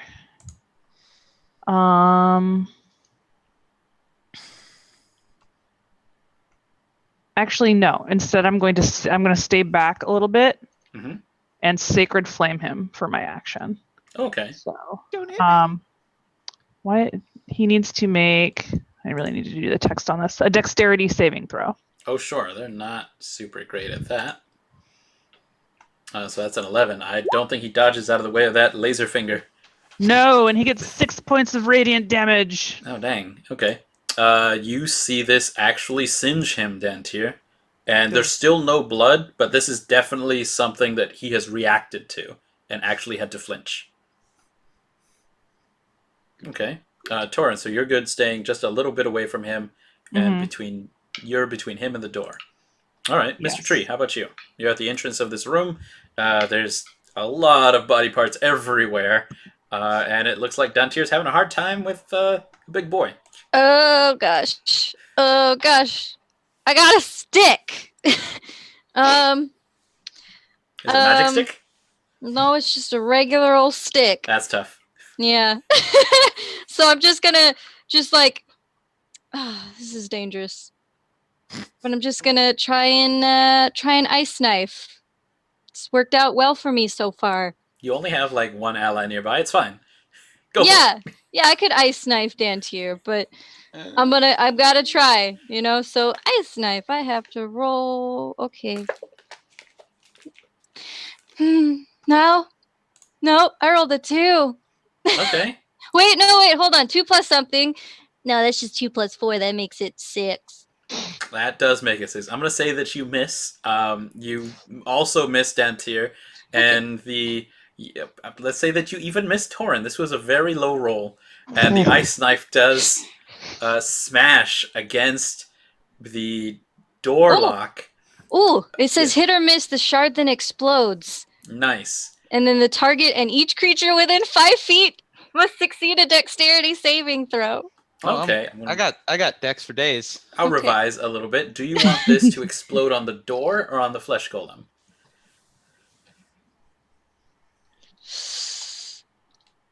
On the flesh golem. Okie doke. So it kind of gets past it. Toren is kind of like smacks it back and explodes in the face of Lucian and Dantiir. So both of y'all, if you'll make some dexterity saving throws here. 24. And Lucian makes a 2. So Okay, so Lucian might possibly take. Oh, what is that? Takes 3 cold damage. Dantiir, you're closest here. You definitely see that he was affected by this. And like has a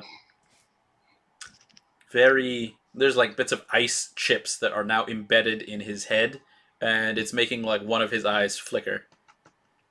Part of this. Segrid, this is a tough situation.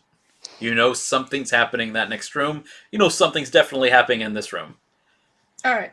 I'm going to march over to where the golem is. Mm-hmm. And I didn't move. Okay, well, my thing won't move, but I'm there.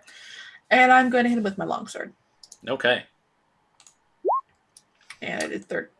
Oh yeah, that 13 definitely slices into him, and as you see it slash across, where would you go for in this golem? Right across the chest.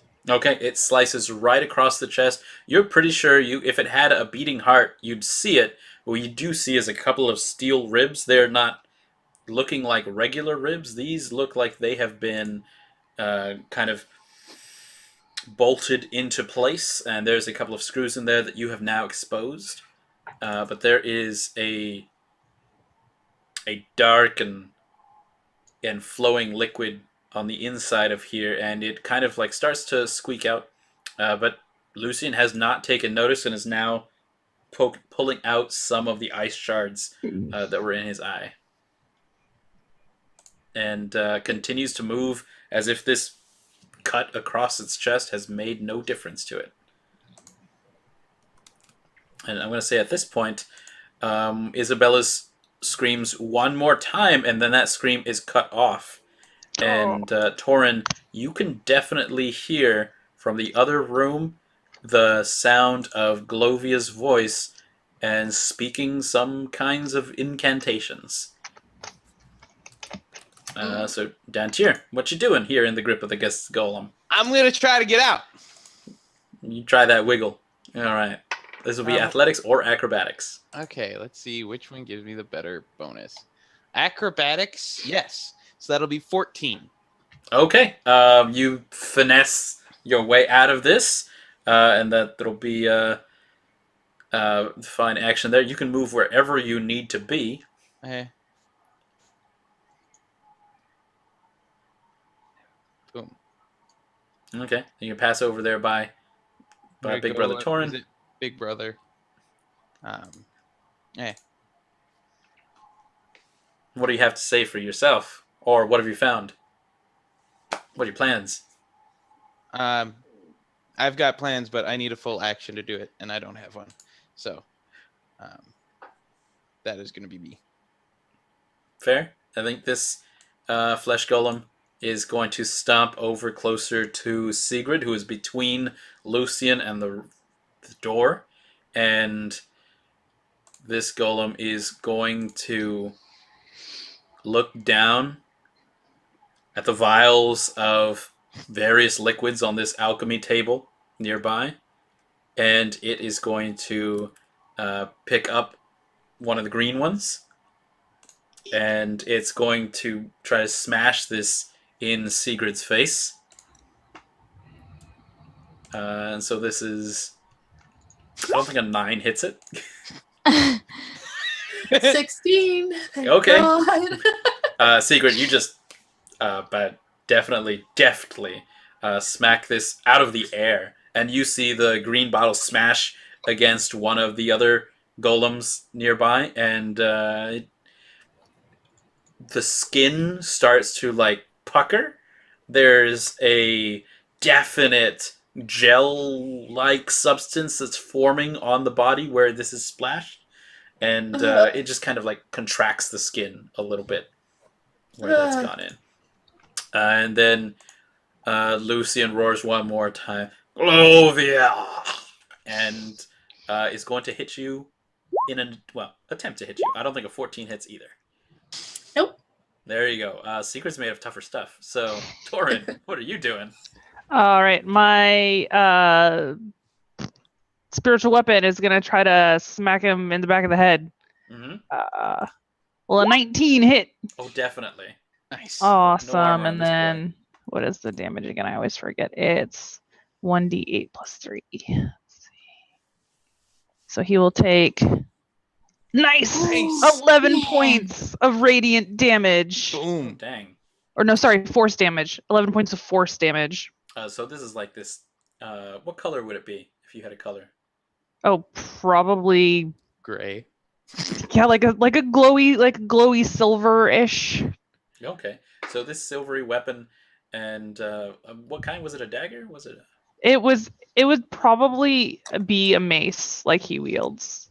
Nice. So Mason from 2 ends. So this mace slams down into Flesh Golem Lucian's head, and Segrid and Dantiir, this is the second time you've seen this. Your cuts went deep, and it didn't react, but this mace and that flash earlier, they all made Lucian like pause and reel.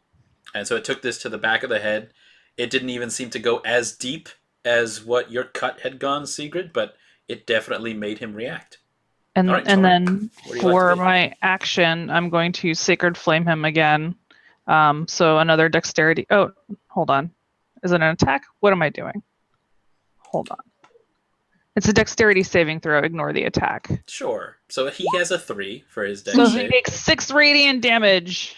And this is another in his face, and he kind of puts his hands up to where his glasses have been laser beamed off. And now he's kind of looking around. His eyes are definitely milky white over. It's not like the glasses were doing much. He has other senses. And I And are will, you okay with being where you are? yes, and I'll just Oh. yell over my shoulder, like, get through the door. It's bespelled. All right, To my Mr. brother. Tree. Uh-huh. Hmm. Oh, gosh, golly. There's not a whole lot I can do, especially spell-wise, because I'm running low. But I really like the idea that he just, like, picked up a vial and tried to smash it against Segrid. I was like, that sounds like a great idea. Let's course. wreck the place. There's still some bottles left. There's Yeah, still that- some bottles left. Can he do that? Can he just go grab a random... Yeah, pick a Vial? color. I think we've got a green one, a pink one, yellow, and red. There's a green one? Definitely. Okay, well, he's gonna pick the green one, because he's green. He's green. And I guess he's just gonna chuck it at him? Okay. The flesh golem? Yeah, the flesh golem. Fair. Okay. So that is... I'm going to have to just... Could have you do a dex attack with this then? Go ahead and use just your dex ability.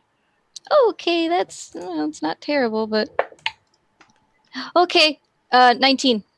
Oh, definitely. Oh, so you just snatch it up and, like, toss. Boosh. And this maybe wasn't your... maybe this is when you used to play catch with the kids. Just give him that underhanded throw, except this goes right in his face. And you see his face start to melt a little bit. His smile starts to peel down. And roll me a d10 of acid damage that you've done here. Okay, where's my D10? D10! 6! All right. And so some of that acid has definitely started peeling away Lucian's face, so that every time he's saying again, it's not going to work real well. Ew. And he's definitely looking much the worse for wear. So you, Mr. Tree, you moved across to that alchemy station. You picked up something, tossed it, gave a good shove. Segrid, you are there toe to toe with Golem Lucian. What you doing? I'm just gonna try and take his head off again. He's melted So- somewhat. The long sword attack. 4 damage. I'm assuming a 20 hits him. Oh yes, no, incredibly so. You get him through what would have been regular arteries, and it goes through. You feel it maybe even splinter what is part of an iron rod keeping his head connected to his body, and your sword scrapes over it, and Lucian is still trying to put his jaw back into place and almost mold the flesh, but that's not how flesh works. And so he has resulted in like some giblets of cheek just falling down, and he has not noticed the cut across his throat, and there's still like no liquid or blood falling across it. Are you okay with keeping him here penned in with you? Yeah, I'm fine with that. Okay. Secret Just the don't hit me brave. with anything. Is that Secret the wall. All right. There are no further screams from Isabella, and now a new young voice has started screaming. And it sounds much different tenor. Like, not exactly the same age as Isabella, but it sounds real similar to your friend Serena, who you met when she was attacked by zombies. Oh no. Dantiir, your turn. Okay. So I have a mechanics question for you. Mm-hmm. Say I were to use heat metal on the doorknob. Okay. Would that damage the door at all? Not too much, I think. Okay. Unless you sustained it and made it there for a long time. Hey. I don't think there's anything I can do really to get this door down. Because they attacked it and nothing happened. Oh, they didn't attack it. Oh, I'm gonna attack it. Like one person tapped it. That's it. I'm gonna full on attack it with my rapier. Oh, okay, give that a shot.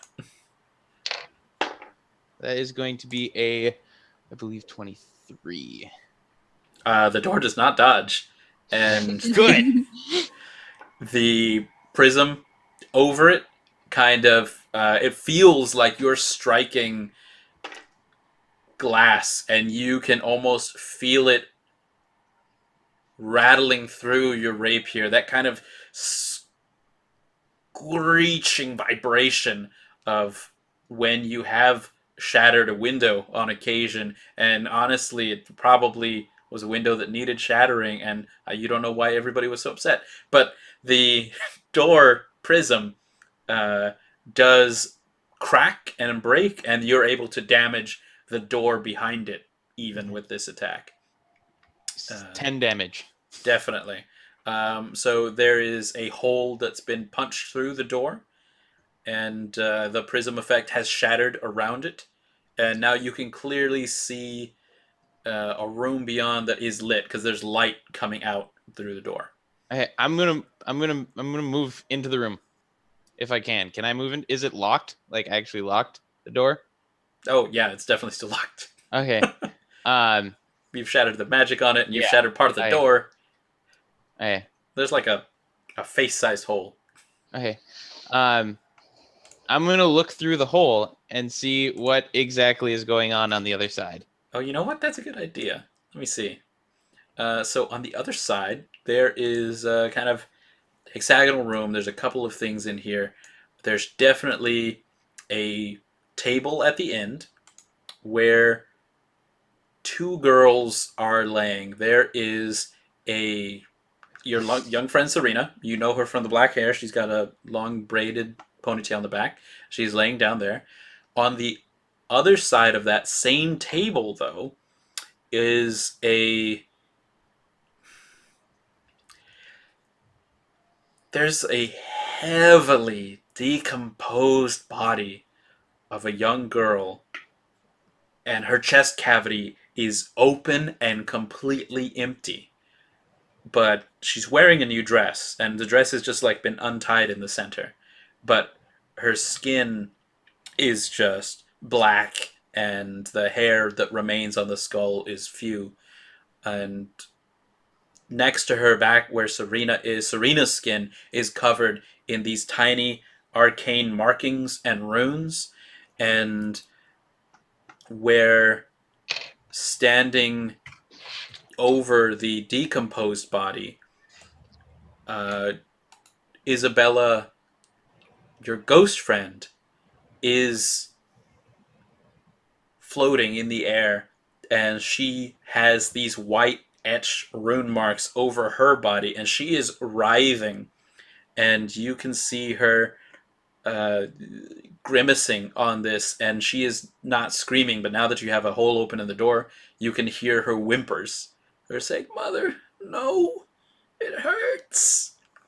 And standing in here, speaking aloud from a grimoire, being held in place by a ghoul wearing a black suit with cummerbund and decayed grayed shirt, is Glovia, and she stands there in the dressage that you had seen back at the hospice earlier this night when you all had saved Vasil and put to rest Demu. She is reading arcane runes out of this book, and with candles set around and the stench of mildew and rotting flesh here, this is what you see. Then I'm just going to turn to my brother. Burn the fucking book. And I'm going to point, and with... You can set things on fire. And I am going to use that to give you Bardic Inspiration, so you get a D6 that you can add to any rolls. Woot! Nice. Okay. So that will be my bonus action. Sure. So with your speaking and damaging of the door, I'm going to say that Glovia has noticed you, Mhm. and she gives like a world-weary sigh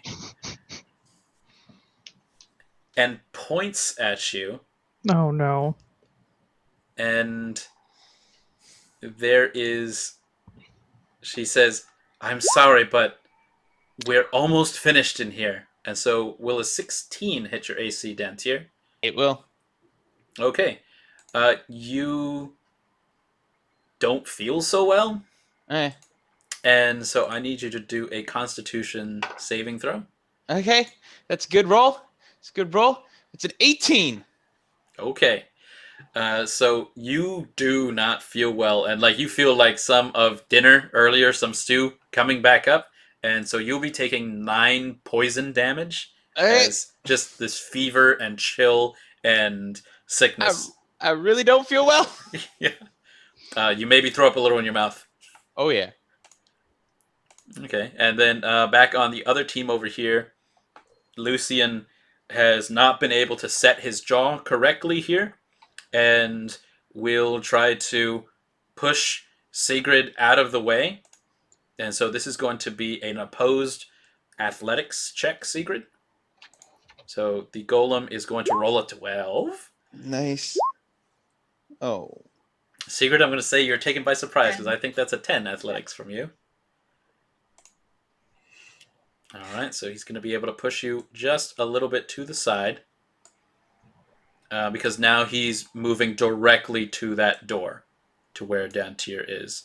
And Toren, he's also going to try to shove you aside. Do I get an attack opportunity? Oh, absolutely. Good. Go for it. Okay, with the long sword. If this is the case, I'm going to two-hand it. So it's a D10. I can't get to work with my things, so I'm just going to roll it manually. And that'll be a 16 plus 5, so 22. Oh, this definitely slices into him. What's the damage? And that's a D10. Where's my D10? And it'll be 8 plus 3, so it'll be 11. Okay.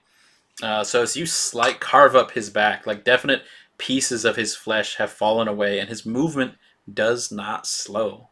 So Toren, what you see coming for you is like an 8-foot tall person of flesh and machine, and it's reaching out towards you with a grasping paw. And so this is versus your AC of 19. That will definitely hit. And so you are bodily picked up and lifted from the ground. And also, this squeeze is worth 8 bludgeoning damage to you. Oof. And in his slurred mouth, he says, like, "It hurts!" Yes, it does. And Toren, now it's your turn. Oh, great. Am I still grappled? You are grappled, so your movement is now 0.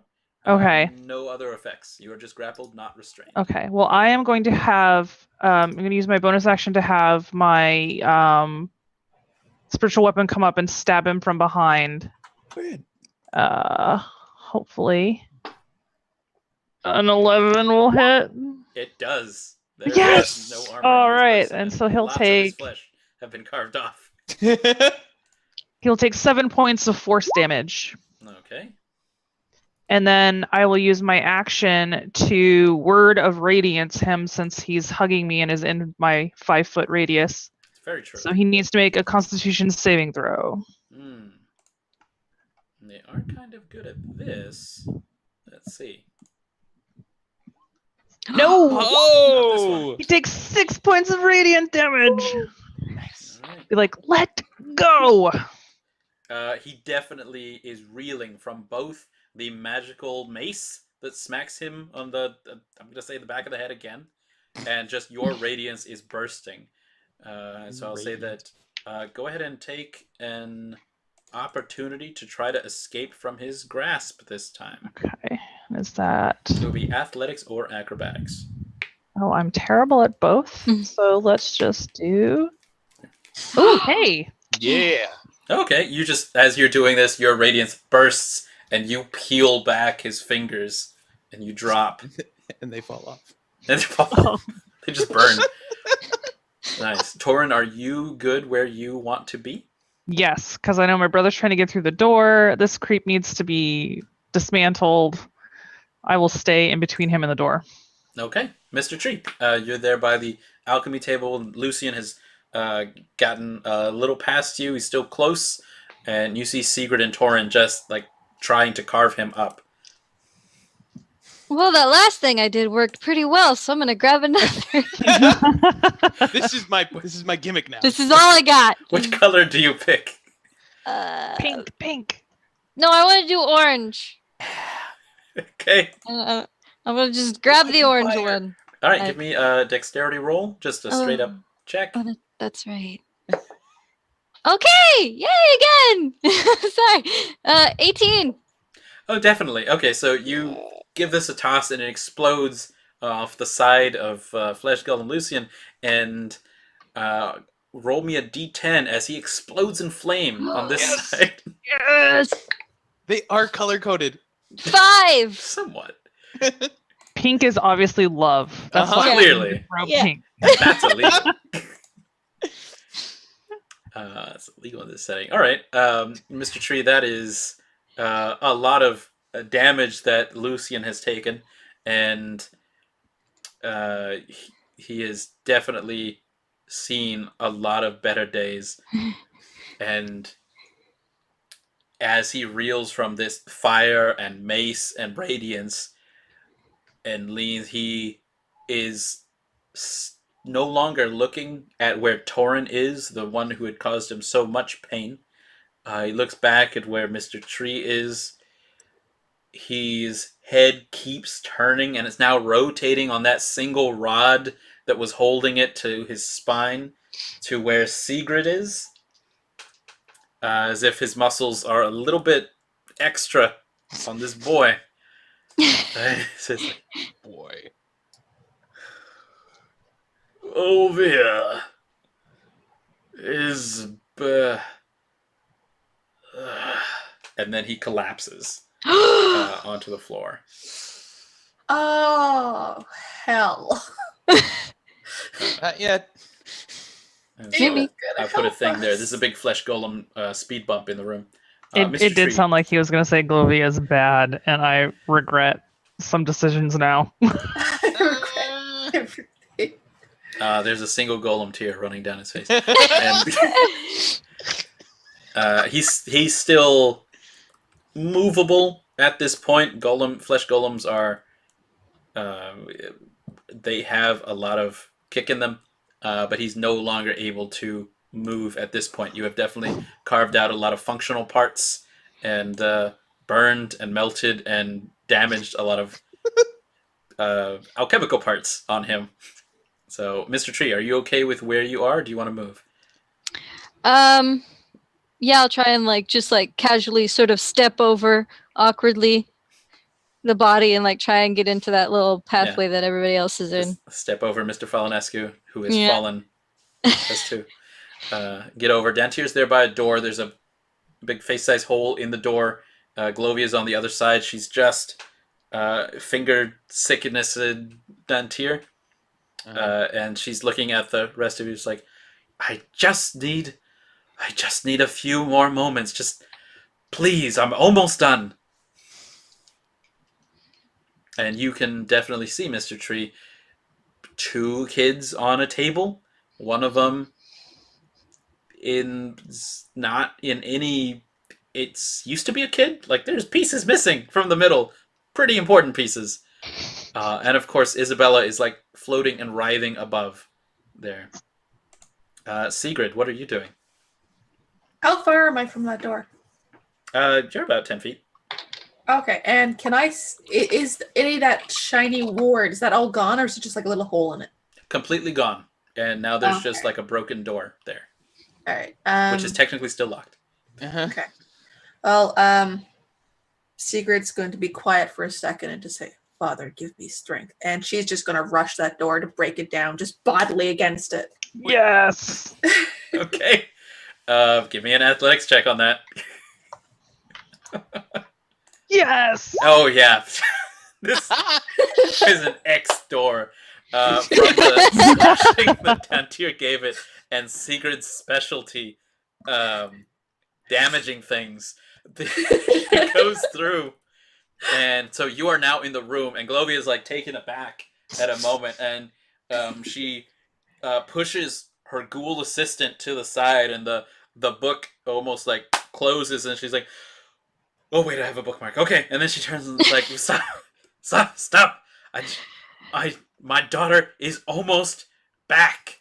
I'm in the middle of bringing her back, and we are just here." It is wrong to trade one life for another. Do I have any movement left? You, yes? Okay, how close can I get to her? To Glovia or to, like, Yeah. the girls on the table? To Glovia. You can get right up to her. Can I get an attack on her with my move? Or have I moved too much? That's what you're going to do, yep. Okay, perfect. I'm going to, again, just say, it's not right to trade one life for another. Run up and just hit her with my sword two-handed. Oh, okay. That definitely hurts. Glovia does... There is like a slight shimmer over her as well, but your sword shatters through that. And you do see blood flow. And she is cut. And she is cut deeply in this. So that's 11 damage is a lot for this spellcaster who's over here. Okay, so Sigrid's in there. She's toe-to-toe with Glovia. The ghoul holding her spellbook is kind of pushed against the wall. With this interruption, now a full couple turns, Isabella, the ghost, is kind of like hanging there limply in the air. And the runes that are on her body are still glowing white. Dantiir, what are you doing? There's now an open door. There used to be a door there. I walk through the door, look at Glovia, and I say, "Your daughter is dead." And with that, I'm going to use Dissonant Whispers. Okay. So she needs to make a wisdom save. Okay. So she's actually kind of wise. I want to say that's a 17. It's a success, but she still will take half damage from this. Sure. So that is going to be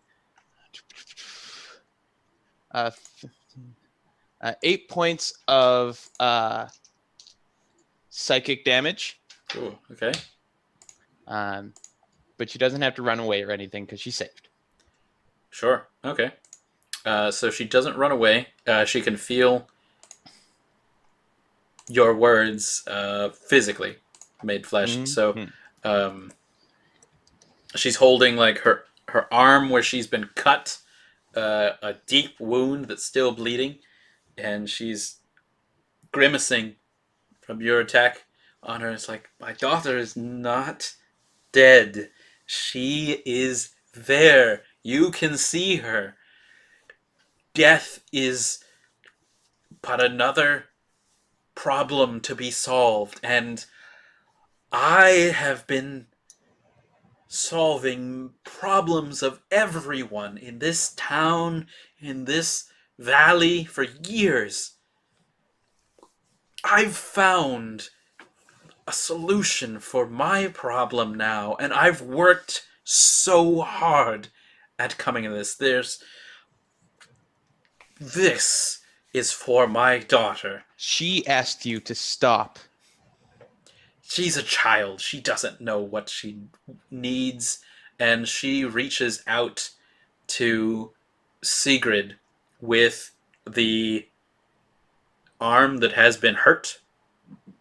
And Segrid, you see kind of a black smoke that is coming off of it at this point. And so this is versus you, a 20. Ooh.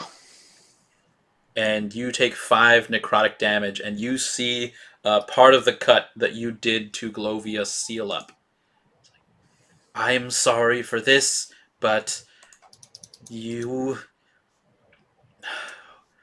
would understand if you had a girl, if you could save her. And she's going to. So she's healed up a little bit. With that, Lucian is no longer able to move. So Toren, you're able to hear this conversation because you're not but like 15 feet from them. Okay. My spiritual weapon has a movement of 20 feet. Is that close enough to get to Glovia? Oh, definitely. Okay. So You just as send it I through the door. run in the door with my magic glowy mace behind me, my bonus action is going to be to attack her with that. Okay. No words, guns blazing. Yep. Will a 14 hit? Against Glovia, yes, because Segrid did shatter part of her armor. Okay, so then she will take 8 points of force damage. Ooh, reels. And then I'm going to head straight for Isabella's corpse, That's not the definitely- ghost. Yeah. And I'm going to I'm dropping my mace as I run, and I'm going to whip out 2 pieces of copper and laying them over her eyes. And I'm going to cast Gentle Repose. She cannot become undead.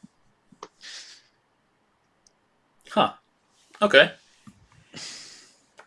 Glovia is reeling from this force mace that's smacked her deftly, and is nearly falling to the floor, and just catches herself in time to see you do this right over her daughter. And she's like, "No!"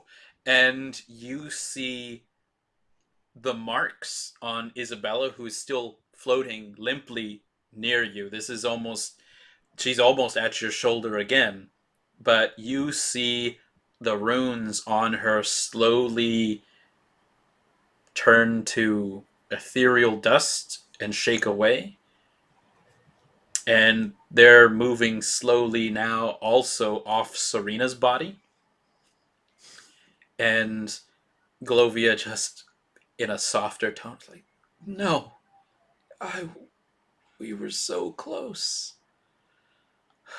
And Mr. Tree, how about you? Oh gosh, conflictions.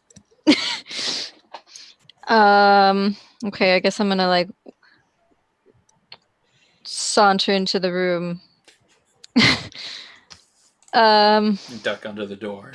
Yeah. Just like, oh, okay. This has been a wild night.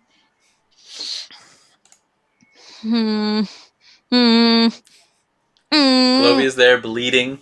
Toren's standing over a little girl's body, a long dead body, and Ghost Isabella's floating there. Okay, I'm gonna just cast Entangle. It takes up a 20-foot cube, but can I get Glovia in like the corner of it so that I don't get Segrid? Oh, sure. Like she's, let's say you explode it near her and her ghoul book stand. Yeah. Okay. Everybody within range has to make a strength saving throw. Oh, she's not a wizard who can do that very well. Nope, that's a 0. 0. Okay. That's impressive. She is stuck fast. Yeah, they are now restrained. Okay, this is different from grapple. This is where they cannot move and everything is bad for them. So they are effectively captured at this point, and you have stopped the ritual that was happening here.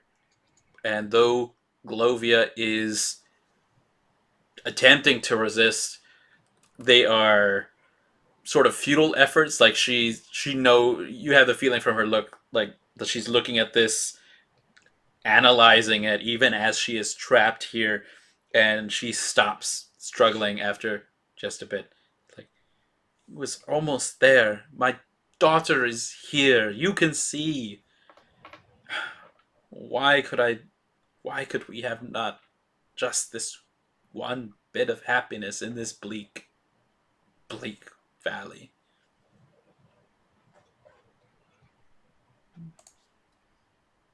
And I would say that you're all out of initiative at this point. But Sigurd, you were the last one in here. What are you doing? Um,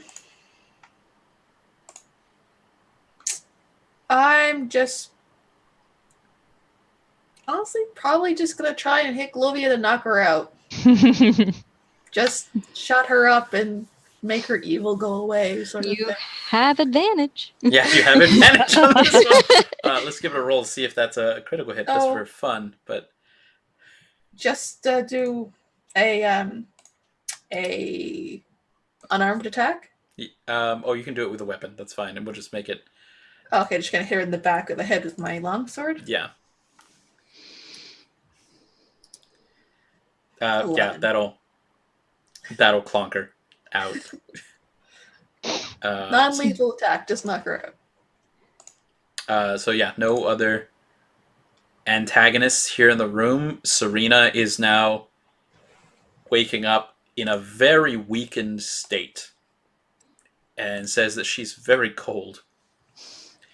And even Isabella, our ghost and not our corpse, does begin to rouse also, and the first person that she looks at is Toren, because that's where you're close to. It says like, I'm sorry what my mommy did. She's been trying to fix me, but I don't think she can. There were others, and it didn't work those times. And she looks to where Glovia is unconscious, being held in Mr. Tree's entanglements. She's a good mommy, but I think she was doing something bad. Will you take care of her?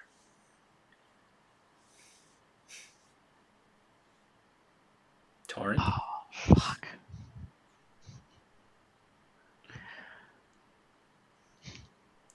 Some people have difficulty accepting that death is part of life. There's no need to fix you, Isabella.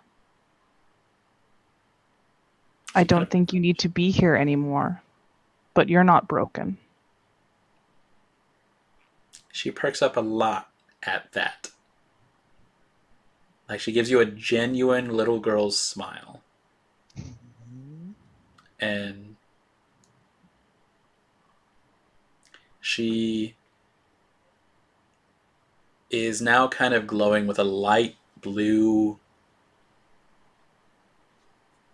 essence, and she looks up all of a sudden into the other room, the one where you all had come from, and she says, "Daddy!" And there's been no movement in the other room. In fact, there's been a lack of movement since you took care of things. And she turns back to look at all of you, from Dantiir and Segrid, Mr. Tree, and then looking at a spot past all of you. It says, "You know, I don't think we have to worry anymore. I'm going to take care of my daddy now." And she looks at Glovia. "Oh, one day we'll take care of my mommy too. You should probably not stay around here very much, but there is my secret treasure under my bed. If I know it doesn't make up for what my mom did, but it's all I have, and you could probably use it to make other people better." And then Isabella starts walking towards the other room, and she's fading a little bit with every floating step that she takes. And she says one more time that you all don't have to worry. And just as she's fading the last steps, you do hear the words almost on the wind because she's so far gone that I am afraid of what the pretty lady might do, though. And then she's gone. And you now have free reign about the manor. There are no further ghosts, and any look into the hall, you'll see that a few of the puppets had started maybe coming to play with Boris. Oh. And so he's like has them by the throats. One teddy bear in one hand and one seahorse in another. And all of them are now, it looked like they started to climb up on him, but they are now falling off like a little squawk, squawk, squawk, squawk. And they're just in a pile. And he's looking about. It's like, did you find my girl? Oh shit. Dantiir will, Is she alive?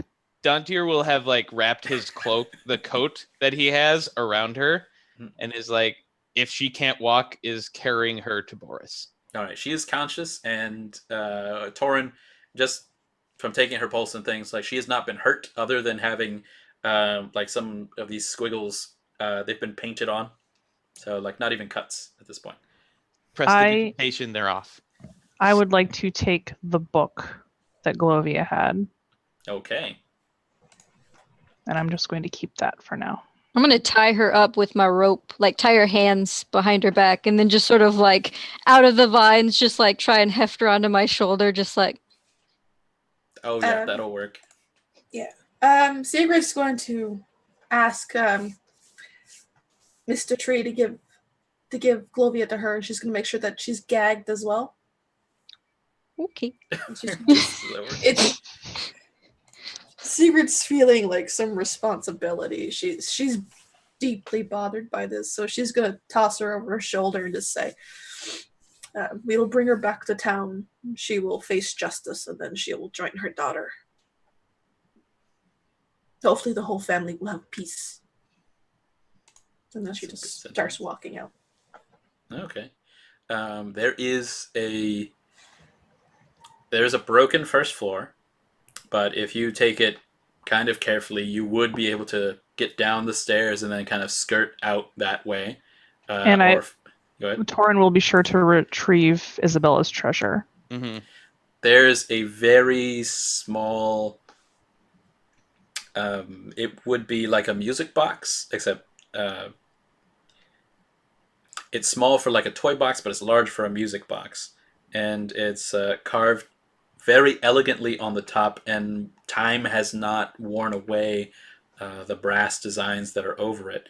And there's like a stylized wolf on one side that makes it look more like a friendly dog, and then on the other side there is a stylized eagle, and in the center, in very curlicue and cursive, it says the name very in this, not brass at this point, but gold etching. Isabella Falinescu, beloved daughter. And that's a box that you find under her bed. Okay. I guess I'll take those 2 potions that are still those 2 bottles that are still sitting on the table, because I was like, these did me good. Which colors? Both of them. I'll just have them, I guess. Okay. Well, there was a pink and a red. That's correct. Yeah. I have no idea what they do, but fair. Would I be able to grab the tea set? The tea set in the library? Yes. Go all the way down.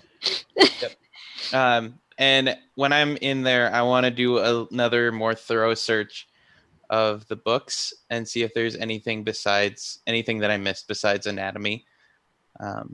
But if there's not, I'll just grab some of the tea set. There is a set of family recipes it looks like can be used with this tea set. Oh, yes, definitely. Definitely will be grabbing the recipes. And yeah. Nice. Okay. Then that is...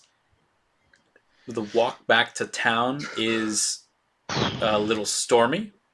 It is now late at night. It is probably near closer to midnight from the time that you've been in here.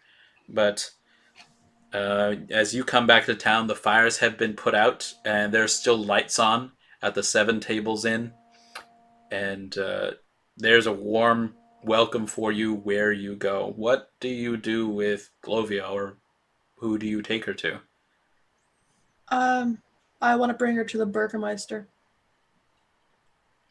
He'll be there. They've gathered everyone who they can there, and so though the jail has burned down, they'll be basically taking the rope and gag and keeping it on tight, and they'll take her over to the stables here at the 7 tables and set a guard on her so she doesn't get out. So while they're having, this is going to be the makeshift jail for that, and he promises that there'll be firm justice for what she's done, and everybody is there's a joyful reunion as Celeste sees her daughter there and her husband, though he's injured. They're very grateful for what you've done here. And Toren will suggest that they burn the Falanescu house as soon as they possibly can. The Burgomaster goes with that suggestion and leads a rousing cry. Everyone in that tavern, they're like, yes, we'll burn it down. Burn. I'd just respectfully, just not mob We will mentality. respectfully torch it to flinders. We will torch the heck out of that place. Respectfully. There will not be a single bit of ash. I We will try so respectfully tear it hard. down to every bit of ash. And, growing up, I thought it was Kendrick, but now I think it might actually be me. There. All right. So you have the only person here who is not in the 7 tables, who they comment on. The Burgomaster does want you to visit with Madam Ava.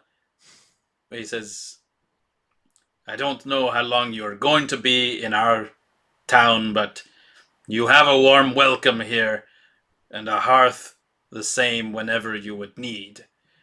We do not have much, but you have made sure that what we do have was safe.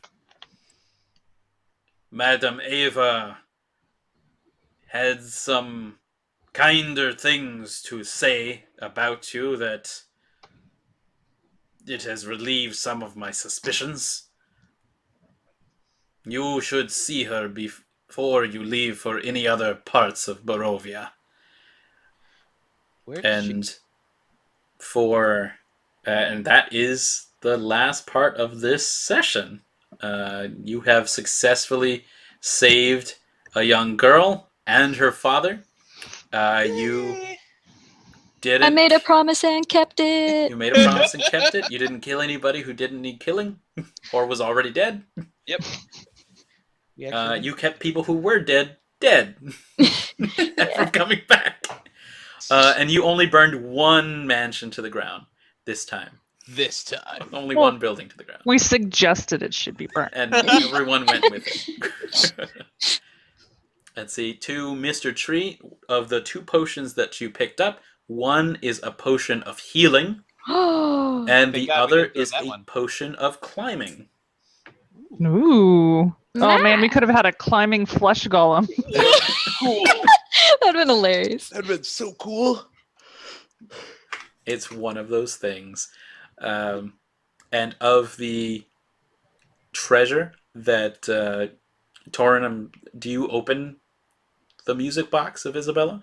When no one else is around, he will, yes. Sort of like as a last rites, because he didn't have a chance to perform it at the mansion or at the house because they had to get the injured people back. Sure. So there are a few things in here. It is a little girl's collection. There are like bits of shiny glass in there that maybe have been maybe have been from parts of toys. There's definitely like a doll that has been, it's broken a little bit, so like the legs are missing, but the top part is there and it looks kind of nice. But the other parts are in here are like some things that she has saved up. And so there are 35 gold pieces in here. And there is a drawing that's been folded up. And as you're going through this, you can casually unfold it. And there is a picture in colored wax of a stick figure man with brown glasses, and a stick figure lady with brown hair, and a stick figure little girl in a light blue dress. And there is clouds all over the top of this picture, and clouds all over the sides of this picture, and they've been colored in very dark gray. And there's like a little house on the backside of it. But above the clouds and kind of peeking through, there is a bright yellow circle.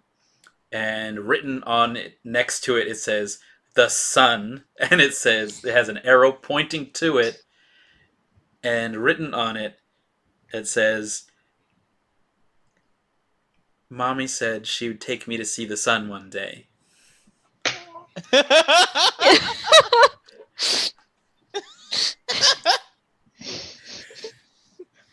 One day, if Lord Strahd decrees it so.